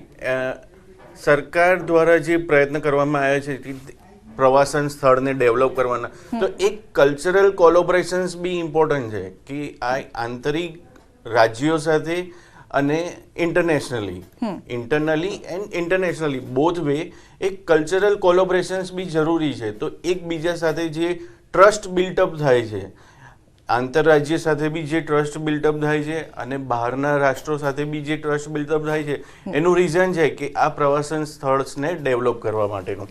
એના થકી એકબીજા સાથેના જે બિઝનેસ રિલેશન્સ છે અથવા બીજા કોઈ ઇન્ટરનલ રિલેશન્સ છે એ ડેવલપ કરવા બી જરૂરી છે. તો પ્રવાસન સ્થળનું બી એટલું જ ઇમ્પોર્ટન્ટ, પ્રવાસન સ્થળ ડેવલપ કરવા એ બી એટલા જ ઇમ્પોર્ટન્સ રાખે છે દેશના આર્થિક અર્થતંત્રને ડેવલપ કરવા માટે. બિલકુલ. બીજી એક મોટી વાત છે, કોરોના સમયમાં આપણે જોયું હતું કે MSME જે સેક્ટર છે એ તૂટી ગયું હતું, પરંતુ તેને તેમાંથી બહાર લાવી અને પોઝિટિવિટી તરફ લઈ જવાનો પ્રયત્ન છે. MSME સેક્ટર માટે પણ નવી યોજનાઓ, નવા આવા બેનિફિટ આપવાનો પ્રયત્ન કરવામાં આવશે તે વાત અહીંયા કરવામાં આવી છે MSMEની. પરંતુ માઇક્રો સ્કેલના જે બિઝનેસ છે તેને બૂસ્ટ કરવા માટે શું થવું જોઈએ? કારણ કે વાત કરવામાં આવી છે પરંતુ એનો ગ્રાફ કઈ રીતે બૂસ્ટ થશે એ વાત હજુ તેમાં નથી કરવામાં આવી. પરંતુ આપણી સાથે જે ગેસ્ટ છે તેમની પાસેથી એ પણ સમજીએ કે MSME સેક્ટર માટે યોજનાઓ લાગુ કરવાની વાત છે તો તે કઈ રીતની હોઈ શકે છે. જી ઠક્કર સાહેબ. MSME સેક્ટર માટે 2-3 જે અત્યારના પ્રાઇમા ફેસી બજેટ રિવ્યુમાંથી જોઈએ તો આપણને 3 જાહેરાત એવી મોટી દેખવા જે મળી રહી છે કે જે MSME સેક્ટરને ખાસું બૂસ્ટઅપ આપશે. સૌથી મોટો પ્રોબ્લેમ MSME સેક્ટરને લિક્વિડિટીનો હોય છે અને લિક્વિડિટીની બાબત માટે સેક્શન 43B એમેન્ડમેન્ટ કરવામાં આવ્યું છે. અત્યાર સુધી એવું હતું કે બેંકોને હું હપ્તો ન ભરું ટાઈમસર, બેંકોનું વ્યાજ ન ભરું તો મને ઇન્ટરેસ્ટ ડિઝઅલાઉ થતું હતું. હું ગવર્મેન્ટના ટેક્સીસ છે એ GST કે ટાઈમસર ન ભરું, મ્યુનિસિપલ ટેક્સ ટાઈમસર ન ભરું તો એ બધા મને ડિઝઅલાઉ થતા હતા. હવે MSME સેક્ટરને પેમેન્ટ નહીં કરું હું ટાઈમસર તો એ વર્ષના અંતે જે પેમેન્ટ બાકી હશે તો એ ખર્ચો એને મજરે નહીં મળે એવી રીતના પ્રોવિઝન્સ અત્યારે પ્રાઇમા ફેસી દેખવામાં આવી રહ્યા છે. એટલે મેં રિટર્નની ડ્યુ ડેટ પહેલાં નહીં ભરેલા હોય તો મને એ પૈસા મજરે નહીં મળે. તો લોકોએ MSMEને ફરજિયાત ટાઈમસર પેમેન્ટ કરવું પડશે જેથી તેમના પૈસા અટવાશે નહીં, એમની લિક્વિડિટી સારી થશે તો એમનું વર્કિંગ કેપિટલ ઓછી રિક્વાયરમેન્ટ થશે અને એ લોકો એમના ધંધાનો વિકાસ કરી શકશે. બીજું 1% ઇન્ટરેસ્ટમાં એમને ગવર્મેન્ટ જે ગેરંટી આપવાની છે તેના કારણે એમનું રેટિંગ સારું રહે અને એમનો રેટ ઓફ ઇન્ટરેસ્ટ બોરોઈંગ પર 1% ઘટશે એવી પણ આ બજેટમાં બિલકુલ. ચિંટુભાઈ, લાસ્ટમાં એક ઓવરઓલ બજેટ વિશે આપને કહેવું હોય ટૂંકા શબ્દોમાં શું કહેશો? બજેટ સરકારે જે આપ્યું છે એ રિયલી એપ્રિસિએટેડ છે. એમાં મિડલ ક્લાસના એમ્પ્લોઈઝથી લઈને એમ્પ્લોયર બધાને કવરેજ કરેલા છે. બિઝનેસમેનથી લઈને સર્વિસ કરનાર બધા મિત્રોને કવર કરેલા છે. એટલે રિયલી અને ડેવલપ કન્ટ્રીઝમાં આપણે જો કમ્પેર કરીએ ગ્લોબલી કે જ્યાં US છે, UK છે, ઓસ્ટ્રેલિયા છે, બધી જગ્યાએ ટેક્સના રેટ આપણા કરતાં હાઈ છે. સો કમ્પેરેટિવલી સરકારે જે આપણને ટેક્સ સ્લેબ એક્સટેન્શન્સ આપ્યું છે એ રિયલી એપ્રિસિએટેડ. બિલકુલ, તો એપ્રિસિએટ કરી રહ્યા છે એટલે આમ કહીએ કે 10 આઉટ ઓફ 10 કદાચ માર્ક્સ આપતા હોય તો પણ કદાચ ખોટું નથી. એક્ઝેક્ટલી કહી રહ્યા છે ચિંટુભાઈ. એટલે 10માંથી 10 માર્ક્સ તેઓ આપી રહ્યા છે. મિડલ ક્લાસ જે ખરેખર રાહ જોઈને બેઠો હતો તેને અહીંયા રાહત આપી છે ટેક્સ સ્લેબમાં. એટલે તેનાથી ઠક્કર સાહેબ પણ કહી રહ્યા હતા કે તેનાથી સેવિંગ થોડુંક વધશે, પૂરેપૂરું તો નહીં પરંતુ થોડોક વધારવાનો અહીંયા જરૂર પ્રયત્ન કરવામાં આવ્યો છે. તો આ ચર્ચામાં અત્યારે બસ આટલું જ. જોડાયેલા રહેશો ન્યૂઝ 18 ગુજરાતી સાથે. આપનો પણ આભાર અમારી સાથે જોડાવા બદલ. નમસ્કાર.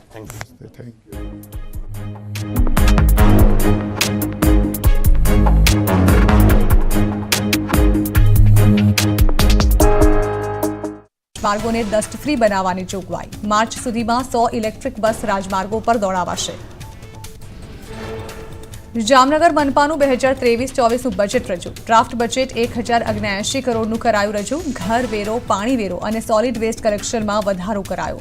ચાલુ વર્ષે 53 કરોડનો ટેક્સ વધારો સૂચવવામાં આવ્યો. MS યુનિવર્સિટીના મેન્ટેનન્સ કોન્ટ્રાક્ટમાં ભ્રષ્ટાચાર. જુદા જુદા કામના બોગસ બિલ મૂક્યાની ઓડિટરે લીધી નોંધ. વાઇસ ચાન્સેલરે બંગલા અને ઓફિસના રિનોવેશન પાછળ કર્યો 50 લાખનો ખર્ચ. યુનિવર્સિટીના સેનેટ સભ્યએ કરી તપાસની માંગ. થર્ડ પાર્ટી ઇન્સ્પેક્શન બાદ જ નાણાં ચૂકવવા અંગે સિન્ડિકેટે કર્યો ઠરાવ. સામે યુનિવર્સિટીના PROએ આપ્યું નિવેદન. કહ્યું કે ખર્ચની મર્યાદા વધી જતા ઓડિટરે કાઢી હતી ભૂલ. રાજકોટ કોર્પોરેશનમાં ફરી વિવાદ. RMCએ જે પાણીની કંપનીને દંડ ફટકાર્યો હતો તે જ કંપનીના બોટલ RMCની ઓફિસમાં દેખાઈ. દંડ ફટકાર્યા બાદ ગત સપ્તાહે લેવાયા હતા પાણીના નમૂના. સુરતમાં 189 કરોડની રેતી ઉલેચવાનું કૌભાંડ ઝડપાયું. 8 માસમાં 30 લાખથી વધુ ટન રેતી ઉલેચી લેવાઈ. કંપની દ્વારા ગેરકાયદે રેતી ખનનનું મોટું કૌભાંડ. સમગ્ર મામલે CMને કરાઈ ફરિયાદ. વડોદરાની MS યુનિવર્સિટીની ડાયરી પ્રકાશિત થતાં જ વિવાદ. MS યુનિવર્સિટીના સત્તાધીશો પર આક્ષેપ. MS યુનિવર્સિટીની ડાયરીમાંથી રાષ્ટ્રગીત વંદે માતરમની બાદબાકીનો આક્ષેપ. સુરેન્દ્રનગર, દુધરેજ અને વઢવાણની સંયુક્ત પાલિકાની જનરલ બોર્ડ મીટિંગ યોજાઈ. જનરલ બોર્ડમાં વિવિધ વિકાસ કાર્યોને મંજૂરી અપાઈ. મેળાના મેદાનમાં 5 કરોડ 40 લાખના ખર્ચે બનશે સ્પોર્ટ્સ સંકુલ.